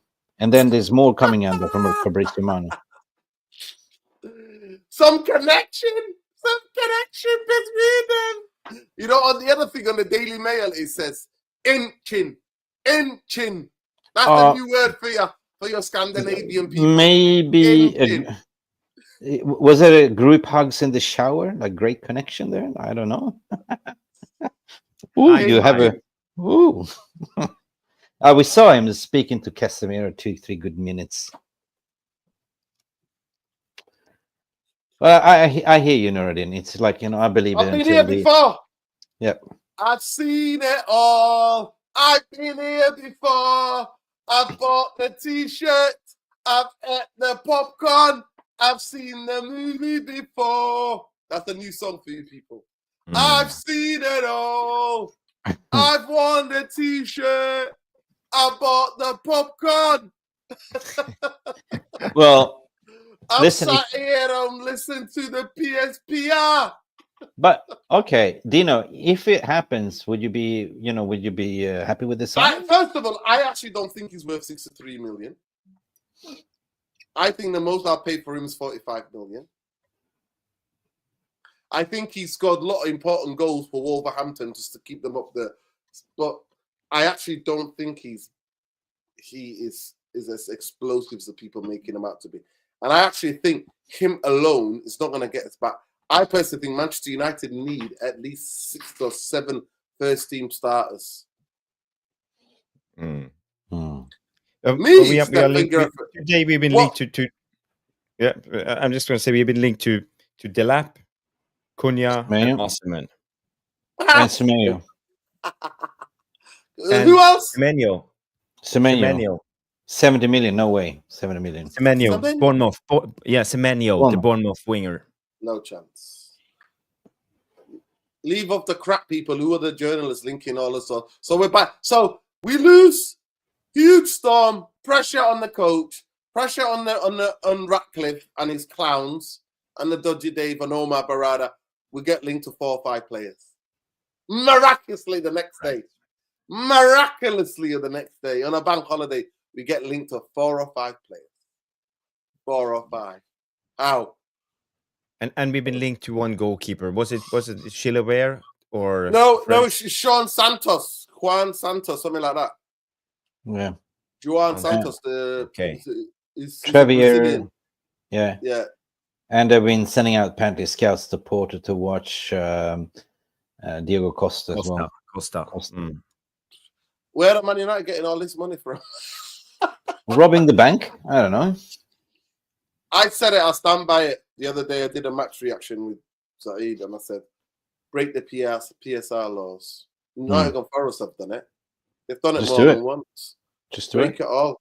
Go and spend the fucking money and get back this coach. Because I'm telling you now, Jarvis, the chorus to get him out is building. It's getting louder and louder and louder. Because when you look at the stats, Jarvis, 15 losses, 20 times since he's been in charge. 20 games we've gone 1-0 behind. 20 games. The stats are not there for them. We've got 5 games left. 6 wins. 6 wins. That is sackable form, Jarvis. But we know it's not his fault. We know that's not his fault. We know that. Yeah, we all know that. It's nothing to do with him. It's the with the Glazers and the Ratcliffe and Ratcliffe Glazer, what they're doing. So at the end of the day, I've been out here defending him, and people are coming like telling me, what's wrong with you? I'm like, I can't judge him. I can't judge Amarim. But in terms of the players that we've been linked with, I said, me and Saeed did a show earlier this afternoon, and we said, my 5 dream signings. You ready? My 5 dream signings. It means no for money, not everything. My 5 dream signings were Diallo Costa. Yeah, I agree. Yeah. I was going to sign Savio from Man City as the right wing back. I was going to sign Vitinha in midfield. Vitinha. Yeah, that's what I was going to sign. Yeah. Look at Jarvis. Yeah. No, I love him. I was going to sign. Who else? So how many is that? It's Vitinha, Costa, Savio. And then who's the other 2? Reinders. Reinders, yes. AC Milan. Yeah. And I was going to sign a striker. I couldn't really think of any. Like, you talked a lot about Diallo. Yeah, I really like Diallo, but I'm talking about experienced goal scorer. And there isn't many that I can have a look and go, ooh, this person is that. Gyökeres or Osman? Harry Kane. No. 32. No. 32. Harry Kane. He's slower than he was 2 years ago, Jarvis. Have you seen him now? Really slow. Yeah. Well, he can still shoot. But number 10, who did I say I wanted as a number 10? Damn, who did I say? Oh, yeah, Lang. You know who plays for Paris Saint-Germain? Lang? The South Korean guy. Yes. Yeah. Hey, Scholes is coming out. Hey, Scholesy. Get back in there. It's sleepy time, you little shit. He woke up because one of the dogs was barking. He's just trying to find his sweet spot. How about is number 10 Xavi Simons? No. That's Alien Tenno's fella. Yeah. Alien Tenno loves him. Yeah, I got another scoop. Not scoop, but a player that I know you guys like that is not being given game time under Bayern, Palhinha.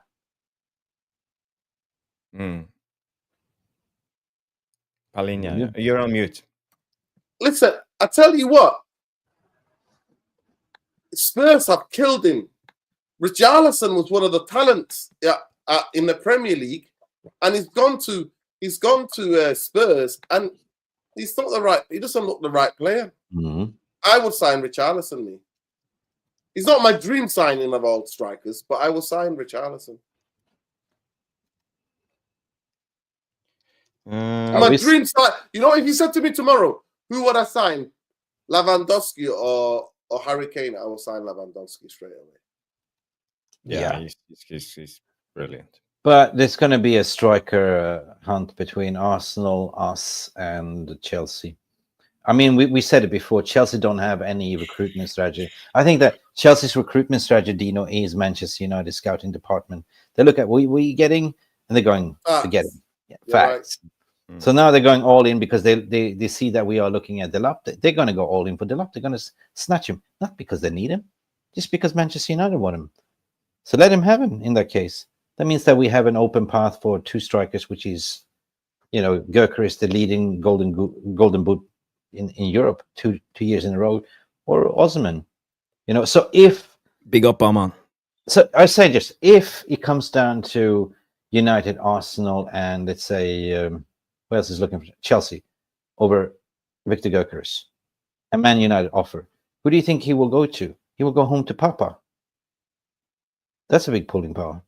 I mean, he made a gentleman's agreement with Sporting to say he will not rinse the talent. He didn't take anyone as of yet. So there's one player that he really, really wants, and that's Gyökeres. We didn't get Cuenda. No. We didn't touch any of the... And by the way, Chelsea are interested in Cunha as well. I'm just letting you know. Chelsea. Yep. So Jarvis Amorim comes in. Liam Delap is Manchester United's #1 striker targets, according to Laurie Liam Delap, according to Laurie Whitwell. PR. Laurie Whitwell and Liam Delap. Yeah, so I think we are linked to 3 strikers heavily. I don't think we will sign more than maximum one of them. That's just my. Here's my thoughts. It's like us three gentlemen. We are planning to go out on a big night out. And I tell Nuruddin, I want really Margot Robbie. Yeah. And Nuruddin's gonna, I also fancy her. So as soon as we go out there to nightclub, I see you swarming all around Margot Robbie. But eventually I just lie to Nuruddin because I don't really fancy Margot Robbie. You know who I want instead? And I want Laura Croft, whatever, you know what I mean? So there can be a diversion, as what we say, putting out there to the credible journalist that, he's the number one striker target. Then means that Chelsea's running for that skirt, you know what I mean? And that leaves us that we have a free path to get the woman that we want, or the striker that we want. Just a wild theory. Before we move on with this lap thing, I just want to say, let's do a quick Q&A, 2 minutes time. So start getting your questions in and ask anything. Anything goes when it comes to this. Now it's time just to free flow and ask questions.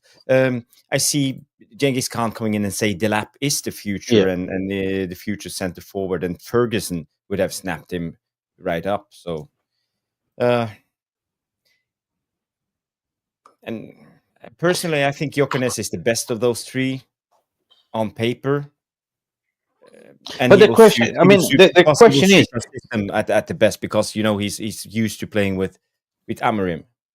I have no issues with the lap, but the question is, do we need somebody for the future, or do we need somebody that can hit the ground running straight away? I think we had enough of these P-platers. You know what I mean? And is there any guarantee that he will become the future best up and coming striker, especially at United? I mean, we've seen the development on other players. They're not, they're regressing instead of progressing. Yeah. I would have. I definitely want we need a ready-made striker right away. Yeah. There's nothing. No doubt about it. No. I want to do the Q&A, guys. Get your questions in. I have some questions already, so get as many as possible. Let's play the jingle.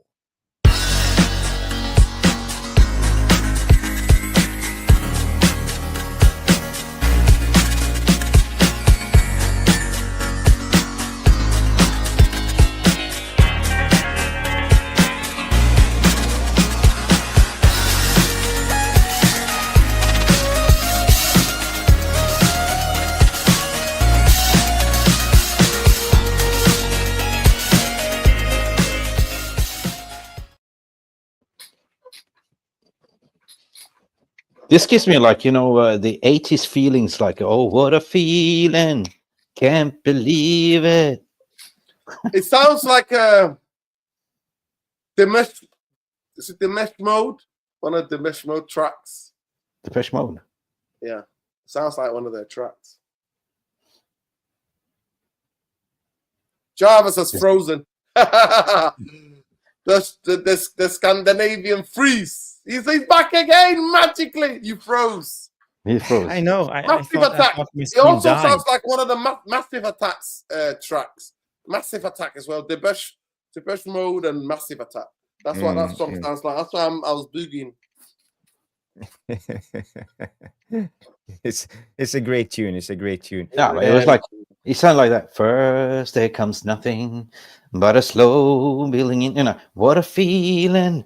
Can't believe it.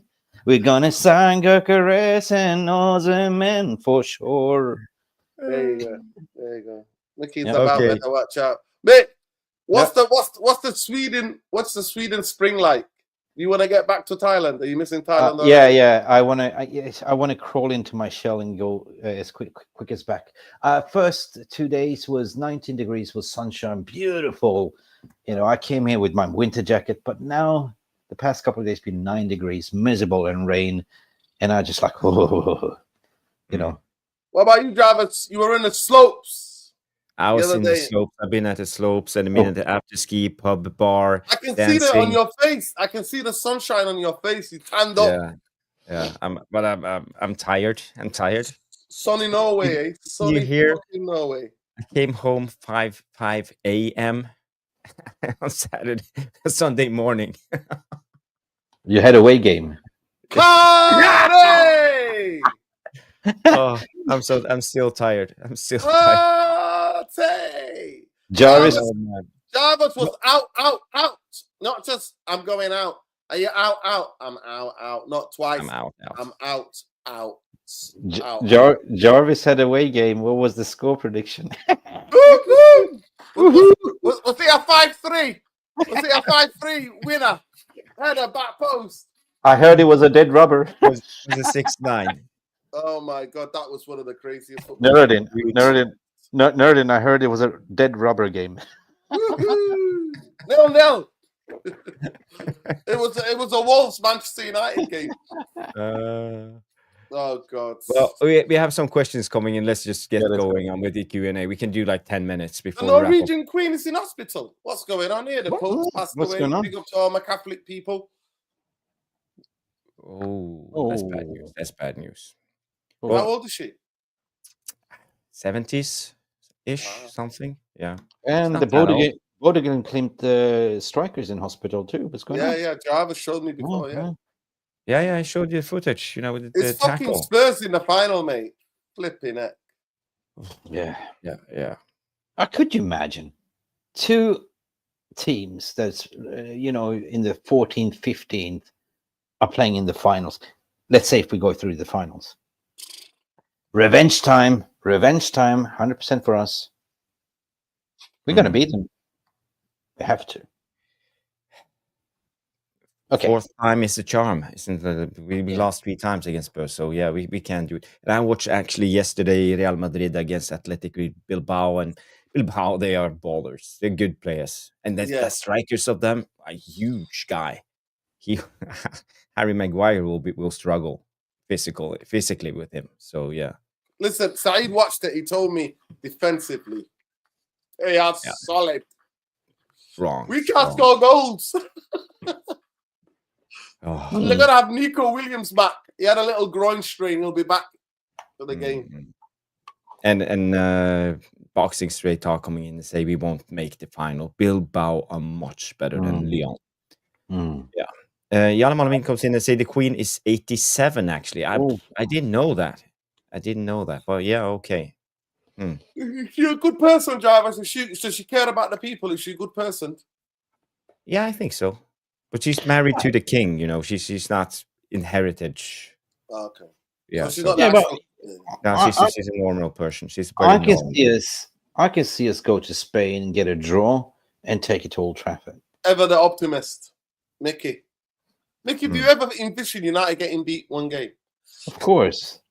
We got beat 15 times. Every game you would have said, yeah, we're going to get something from here. I don't see us making the final, to be honest. I don't see us passing through Bilbao. But you never say never. It's a cup competition. It's 2 games. They're a better team. Sometimes, you know what they say? Yeah, Bilbao struggling against Rangers. Listen, styles make fights. Yeah.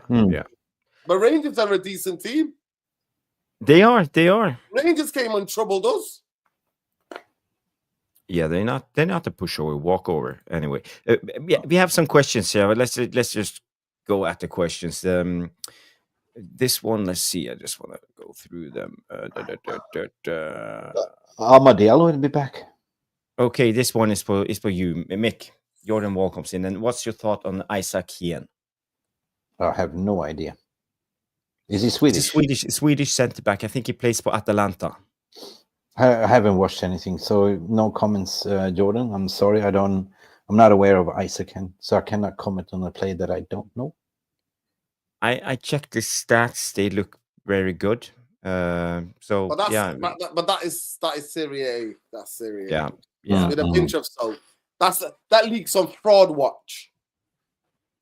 I see some McTominay megging people, rolling the ball and all that. Are you? Yeah.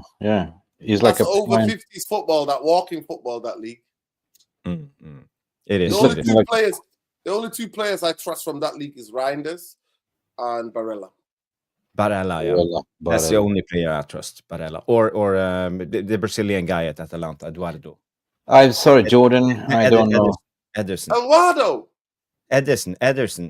This guy. Ederson. He is Brazilian. Brazilian. 4 goals, 1 assist this season. Here's his FB refs. Looking good. A lot of green. But he's a DM, right? He's a DM, yeah. Do we need another DM? But he's not good at tackling blocks and clearances. For being a DM, he's not a defensive DM. He's a ball-playing DM, I would say. What's his ball progression? Progressive passes, it's 6.5 passes a game. So he's in the 82nd percent. So it's quite good. But he's not a ball carrier. It's like one carry. But that's what we need. We need a ball carrier number 8. Reinders, man. He's not better than Reinders for me. But there's a lot of hype about this guy. So a lot of people rate him. Jarvis, go back there. I want you to look at a player. I looked at him. His name is oh God, what was his name? Yeah, let me just get it. His name is El Matador. His name is El Bilal Torre. ELBILAL, right? TOURE. Who? Torre. El Bilal Torre, yeah. Ivory Coast. So 12 games in the Bundesliga, 4 in the Champions League, 3 goals so far this season in 16 games. His stats are compared in the top 5 leagues. Non-penalty goals, 81%. Expected assisted goals, 92%. So it's quite good. Pass attempts, 90%. Progressive carries, 88. Yes, now we're talking. Carries, 2.54 a game, 88%. And take-ons. He's a dribbler, 83%. He's quite fast. And aerial ones, 90%. Yes. He wins 4 aerial duels every game. So he's probably quite tall.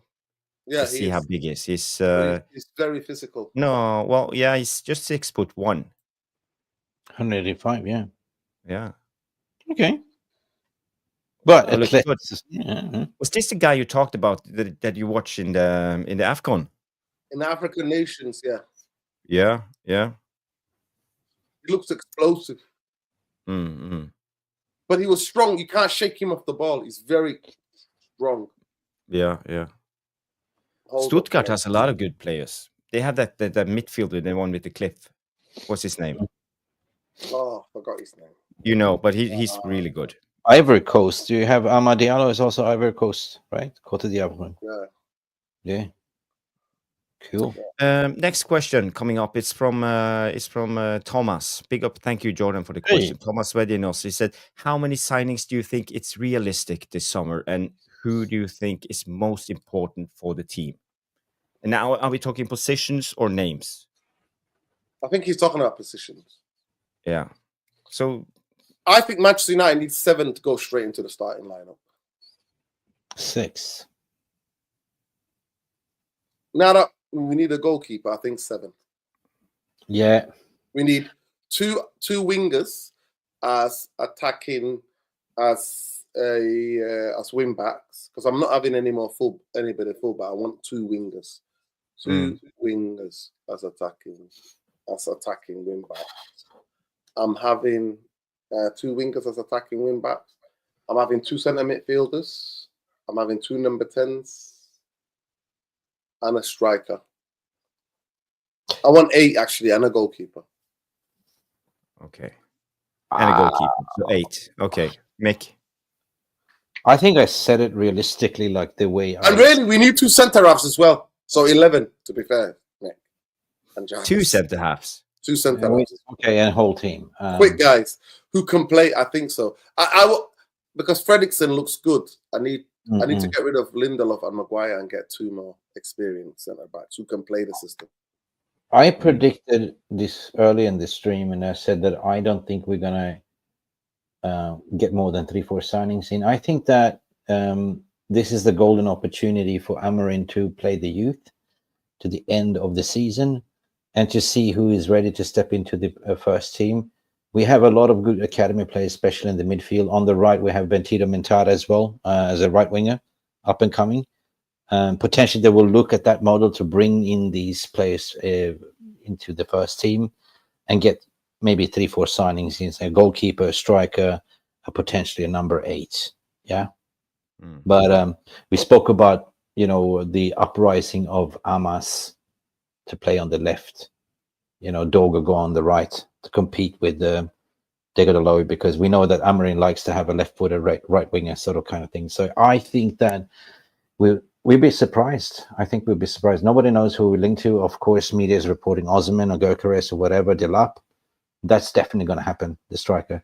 Goalkeeper, it's not smoke without fire. We need a better goalkeeper. But I think we're going to look to the academy this year as well, like to see who can step up.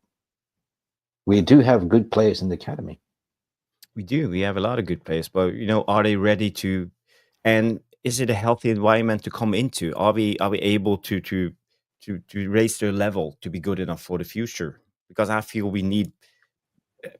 For me to answer this question, I would say we need at least 4 players, like cool. Premier League proven or international proven players that come in and raise the level of the team. Because we have too many young players, and the one of the older guards, all the guys we have are not good enough. They are not consistent enough. Like, name the 4 players, Jarvis. Can you name them? The 4 players. No, but let's say we definitely need a goalkeeper, a proven goalkeeper. I'm always been talking about Oblak. I know he's an impossible signing, but a player like Oblak that we all know, Donnarumma, whatever, 7 out of 10 every week. Yeah, I think we need a goalkeeper in that stature. So a goalkeeper, I would go for a goalkeeper. I also think we need a ball-playing midfielder. Ball-playing midfielder, yes. 100% energy. Like a Vitinha type of guy, or whoever that's really good on the ball, who's secure on the ball and makes everything tick. A striker? And a striker, obviously, we need a striker and a number 10. So that's 4 players. If we can get 4 guys in, I think we. You're not touching the wing backs, Jarvis.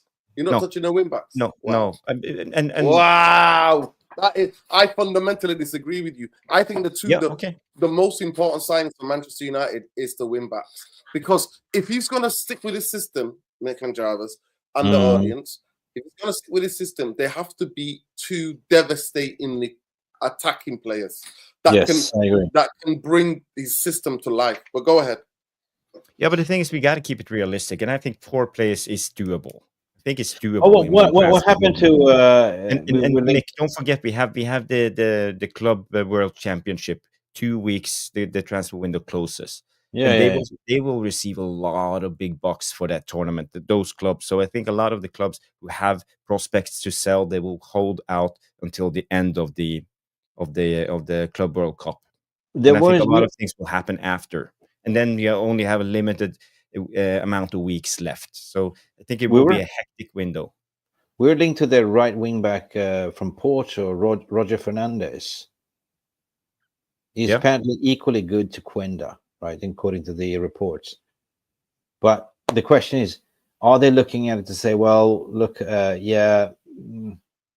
we might as well spend money on the striker, spend all the cash. The goalkeeper were not planned, but we need to get a goalkeeper. I know he's saying that the right wing back is a priority. I do understand. Our left wing backs is not up to par and standard the way he wanted. He wanted, remember, Nuno Mendes, and that's tearing apart in PSG. Dorgu is not the answer as of yet. Harry Amass' development. Luke Shaw cannot play. He's far gone already. So I agree with Nerdin saying we need 2 top class right wingers and right wing backs and left wing backs, because that is important pillar stone of his attacking football, right? They are the ones providing the width and the service. But do we have the money to do that? That's the question. For me, if he doesn't prioritize those, then he's gonna get sacked for me, because nobody's accepting 7 footballers defending next season and us getting beat by Bournemouth, Bournemouth can do the double over us. Wolves did the double over us. Spurs did the double over us. Like, I'm telling you now, he's under extreme pressure. So's Omar Barada, so's this Ineos All Project. If they don't get attacking wing backs who can carry the ball, we're effed next season. Yeah. How about ping pong? No. I want wingers, Mick. Okay. Traditional wingers to play as wing backs. Yeah. I hear you.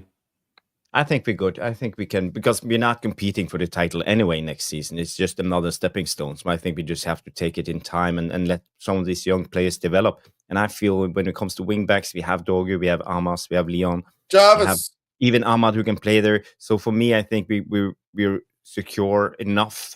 I do understand. And for me, the two most important roles is the goalkeeper and the striker. And after that, it's a number 10 and then a ball-playing midfielder. Jarvis, I'll ask you the question. The spine. The spine is more important. Can you tell me the last player we've developed in the last 10 years? Any players we've developed? The last 10 years? We made better? McTominay? I don't think McTominay developed. We played him in the wrong position, and then we used him as a sub to crash the box. He's not developed. Anyway, and now he's in Serie A, which is like over. He's for free. Hernandez. Yeah. Is he for free? Nah, he can't be. Now please, and I beg you guys, understand me. Traditional fullbacks defensively will go into shape and make it a back five, and we can see goals anyway. So I want attacking. I want people, wingers who can push the opposition right back, fullbacks rightly back. That's what we need. But think of it, Nordin. Imagine this season with a decent goalkeeper and a decent striker. A striker who could score in between. That's not enough, Jarvis. Jarvis, we've lost 15 and a goalkeeper games. Didn't concede 10 goals, 10 errors leading to goal a season. Jarvis, we need more than that. Jarvis, we don't score goals. We don't create jack. We don't score goals, Jarvis. His whole system is the wing backs. True. The whole system is the wing backs. Because he's supposed to be able to ball carry us. He's supposed to create chances. But they don't. They've got a lot. He plays against me every week. Yeah. And you're right. Dorgu's 20 years old, come from Milwaukee Football League, and now he looks like bamboozled. He doesn't even know what's going on the football pitch now. In the first 3-4 games, he looked all right. Now it looks like somebody's like, taxi! Somebody used to call it Uber for me. It looks like he looks lost on the football pitch. An 18-year-old Amass came on and looked way better than him. Yeah. So, for me, I agree with you, both of you, on the chat. If we go away, if Amarim changes system to play 4-3-3, I'd be like, okay, I agree now. I agree, right? So the priority is the strikers and number 10, right? And a midfield player. I would agree with you. But his system is wing backs. Yeah, I forgot about that. Yeah, you're right. A lot of people tuning in at the moment. I don't know if Big Six is over or whatever. So if you haven't smashed a like, if you're new, subscribe to the channel. If you have more questions, I just want to read out this from Danny B. He said, Cunha, Dilapia, Shari, Nypan, Boscagli is free. Juan Jimenez, Argentina, and Joao Garcia as a goalkeeper. So that's 180 million and 20 million left over for a winger or a wing back. So yeah, that's 7 players there from Danny B. Well, yeah. At the end of the day, we can sit here and have a wish list, but nobody really knows what Vivell is doing behind the scenes. So we will see in the summer, right? He's really good in his job, and I trust he can find those hidden gems as well. But I agree what you're saying, the nerd. Of course, the wingbacks is the fundamental pillar stone on his system. So we need to have wingers that can carry the ball, not wingbacks. Wingers, what you say. And that's what we said. Could we convert Garnacho to be more of a wingback as well? No, I don't think he's defensively good. But Ahmad, he knows how to do it. That's why I say he plays a wingback. Next question coming in from MUtube. This is an interesting one. It's a panel. It's December 2026. So next Christmas. Amarim, he has lost 7 games already this season. It's not looking good. He signed 5 players in the summer, and he's about to get sacked. So who are you getting and why? If I was... Where do we go from here? I'm not Wenger. I don't have a crystal ball. Like, this is so difficult. Not Marty McFly to go back to the future, mate. I don't want to think that far. I know who I would sign, and I'm sure Noradin agrees with me. He's the manager of Bournemouth. Yeah. He's the guy I want in. Stable guy, not a fancy-pantsy style of type of style of play. He knows it's solid. He demands work rate, and he can get. But he get players to play in a team. Does he play 3 in the back though? No. So that means that we start over again. 4-2-3-1. So that means that we start again, and we have to start recruiting player again for that type of system. So if Amarim gets sacked, we need to look at another manager that plays the 3-4-3. Logically, right? Yeah. But I would take Areola if it was me, just to answer the question. He's my guy. Facts. We need a stabilizer. Stabilize. Yeah. Maybe he's not the best manager out there, but he's stable. I think he meant December 25, not 20. Yeah, but next December, yeah. A team that was fighting relegation against relegation has made them into a stable football club. They've only run out of gas, really, because he hasn't got a big squad. And I don't think we are ready for a manager like, let's say, the Marseille manager. What's his name again? The Brighton one. Oh, De Zerbi. I don't think we are ready for a guy like De Zerbi. I love his football, man. Yeah, but we don't have the right type of players. We don't have the personnel. I think we need to play someone who can go for basic football. Make things simple. And just make us a solid football team again. And then we can try to build on that. We need a base, a foundation. That's just my thoughts. And you're right. You're right, because at the end of the day, we don't need anybody to come here and overcomplicate it. I agree with you about that. 100%. We need somebody to bring the stabilizer. I think I remain on the fence of that one. I want to see like proper transfer window. I want to see Ratcliffe pulling out his wallet.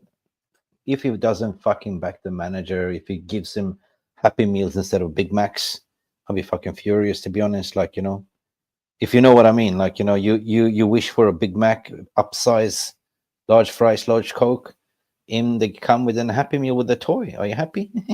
No. You know what I mean? Yeah.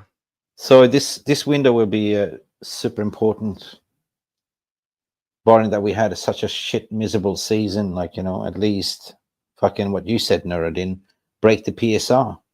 Yeah. Take the penalty. By the way, Lee Parker, we are doing a Q&A, so if you have any questions, just throw them in there, and we will try to answer them as best as we could. This question was from MUTube. He just asked, who do we get in if Amarim starts the season badly, and in Christmas time he's about to get sacked.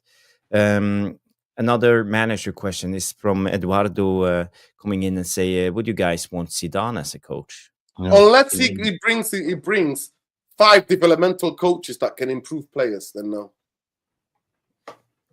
No. Because I think players will play for him, but can they be developed? Is he a developmental coach? I don't think he is. If United get 3 the top developmental coaches in Europe, then I would take. But was Zidane ever a coach? He was more of a manager who managed a man. That's what I'm talking about. I'm saying bring good coaches with him. Yeah. Who can develop players? Because I think the players would respect him because he's Zidane. The players will want to play for him. So, No, we need a stabilizer. To be fair, we need to. I think Zidane might be the last guy. Yeah, me too. I think he will be to the icing on the cake. But so maybe as Areola, De Zerbi, then Zidane. Yeah. Well, the PSG coach is doing a fantastic job. He denied us. You know that he said no to us after the World Cup. When the World Cup was on, they tried to get him, and he said no. He was after the World Cup. He stayed with Spain. Enrique. He was a Enrique, fantastic player. yeah. Oh, he was a top player, man. Good player.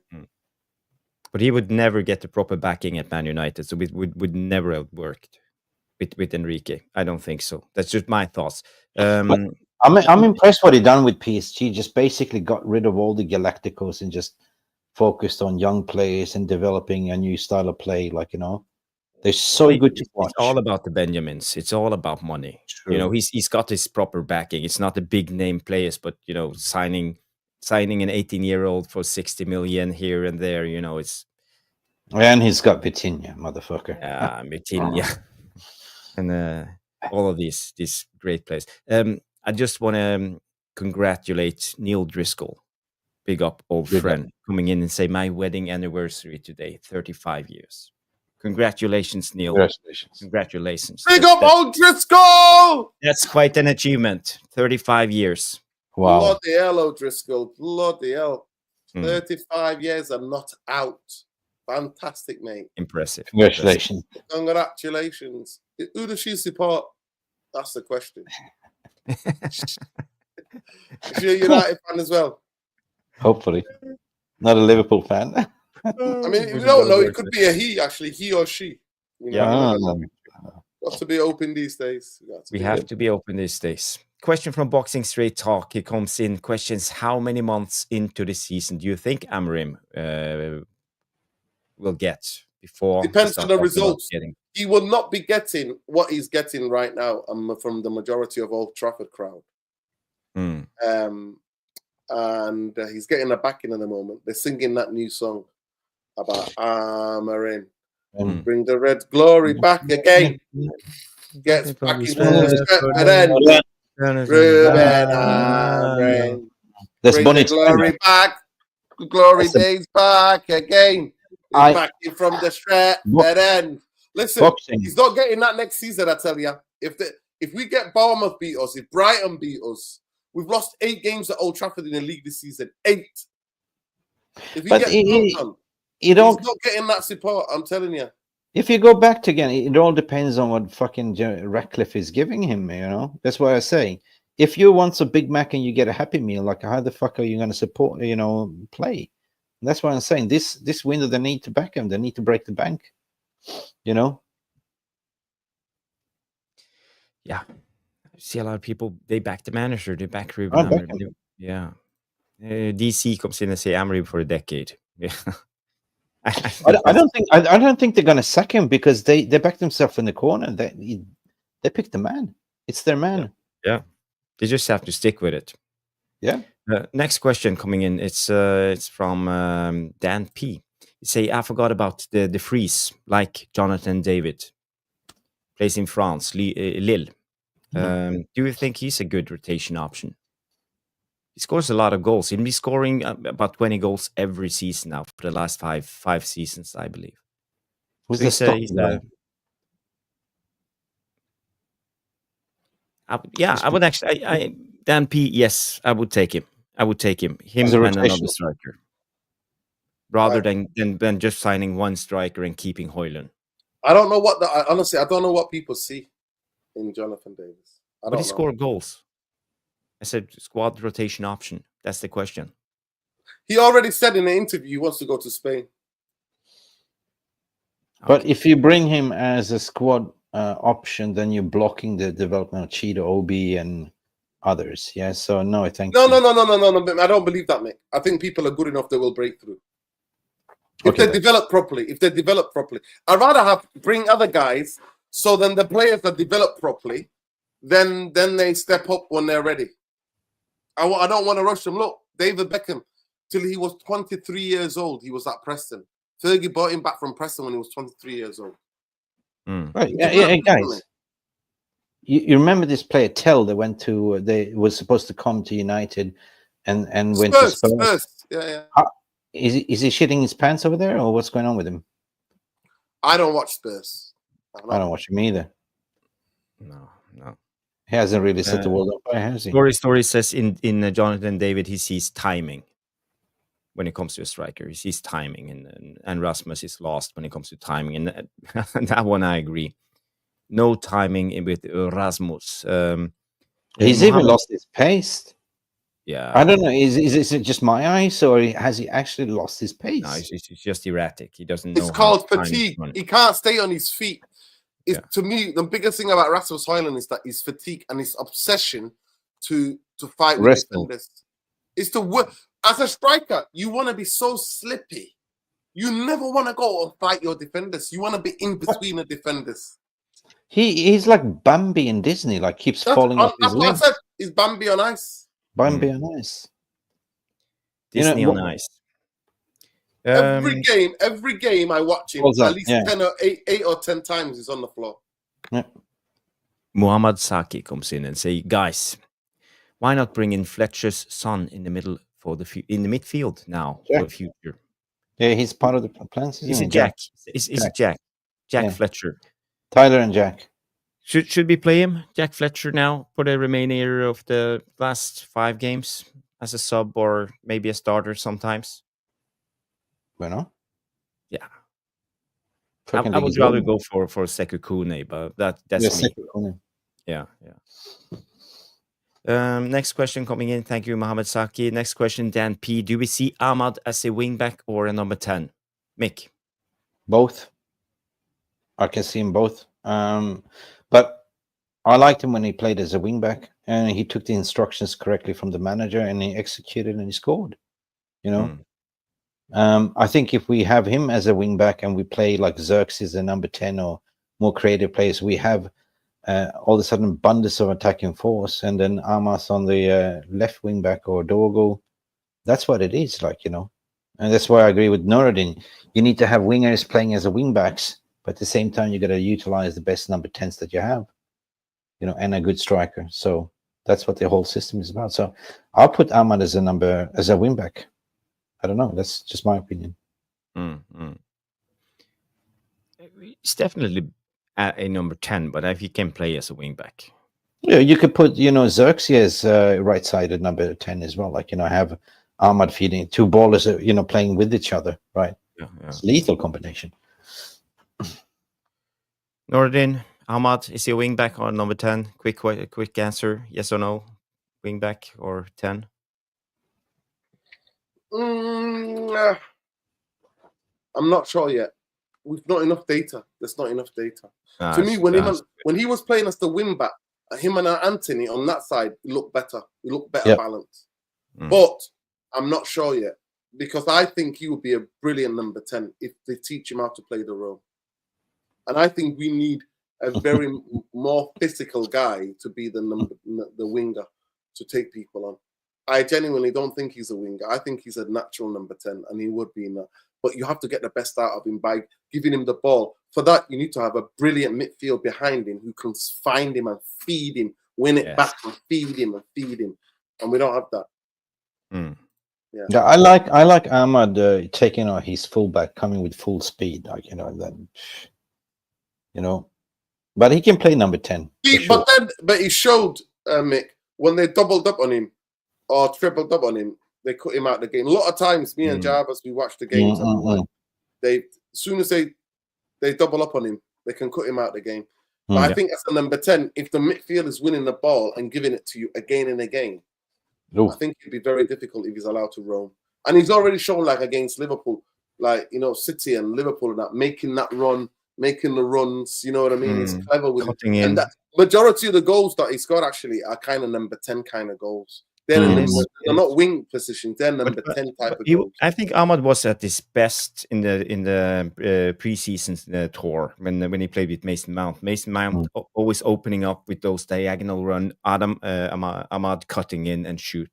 I think that was a lethal combination. So he needs someone with him to open up space for him. But he's good enough to take on one guy and do something with the ball. But he can't be isolated against 2 or 3 defenders. Then he's useless. Or not useless, but I missed that.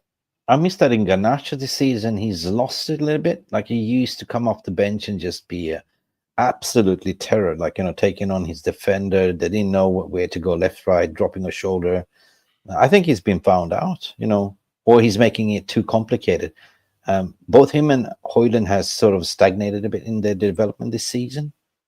You can see the goal score, So that's maybe next season will be like a more of a reset for him as well. We have time for one more question. Last question of the night. Sorry, Jamie. We have talked about Cunha. I believe they are legit. Let's go to the next question. But thank you for the question. Yeah, also a big question there from Stephanie. I'm not even sure what it means. She said, Mick, can you read it out? Maybe you understand it better than me. Yeah, question. Will United prevent losing 20 Premier League games this season? Might draw versus West Ham, but they will lose others, in my opinion. Thoughts? Wow, that's crazy. That's crazy. Yeah, 5 games left, and we've lost 15 games. It's possible. I think Spurs have lost 18. Let me just have a look. I think tonight with them, the way they lost. Chris, there was a brilliant question also for Chris Wiens as well, saying, big up to all. Who's going to win the race, finish 13th, us or Spurs? Lol. Us, of course. We're going to finish above Spurs. Big up, Chris Whelan. Big up, big up. That is unbelievable. In 38 games, you've lost, fucking hell, 18. That's unbelievable, man. But United have lost 15. Last season, we lost 12. Season before, 12. This season, 15. And there's 5 games left. Well, he said it. He's going to quite an achievement, losing 20 games in a season. That's a record breaking. And then, by the way, have you noticed that yesterday, because of Ipswich lost, officially we can't get relegated? Okay, so why are we even worried about this? We secured with our loss yesterday. We secured our Premier League status. Hooray! And by the way, Leeds are coming up. Leeds are up. Burnley are coming up after tonight. Yes. I mean, do we really give a shit? Two more derbies, 2 more local big games next season. I mean, Stephanie and the panel, do we really give a shit? I mean, the league is gone anyway. I mean, I can see us losing 20, but depends on how. If you're going to give the youth a chance, play the youth and just focus on the Europa League. I find it very difficult in 3 months' time, regardless who you signed, being able to turn around 20 losing seasons. I don't know, man. Yeah. I personally mentally checked out, so I don't give a shit, to be honest. Well, we won trophies those seasons. It's easier, Mick. It's easier in lovely fucking sunny Thailand, isn't it? To check out. Ain't that, especially when you have to be 3 a.m. in the morning to watch the team play, and then 5 a.m. do a match reaction show. Yeah, it's not easy. No. Fucking hate them. It's been a good show. 2 hours, 17 minutes. Great questions. Thank you, everybody, for contributing to the show. We don't have the time to do any more questions. It's been a great show. We talked about most things going on in the world of Man United at the moment. But we certainly have. Next game is coming up next weekend. Is it against who are we up against? Bournemouth away. Bournemouth away. Okay. Areola. Oh. Ooh, we are and on then the Thursday after that, boom, we go into Atletico Bilbao away. Oh yeah. I'm not looking forward to it. So 1st of May and 8th of May, it's against Bilbao. I'm not gonna lie to you guys. With Zertsky and Ahmad fit, we might have had a chance. With Ahmad, Zertsky definitely out for the season. But do you think Ahmad will come back for that game? No. Is it close? No.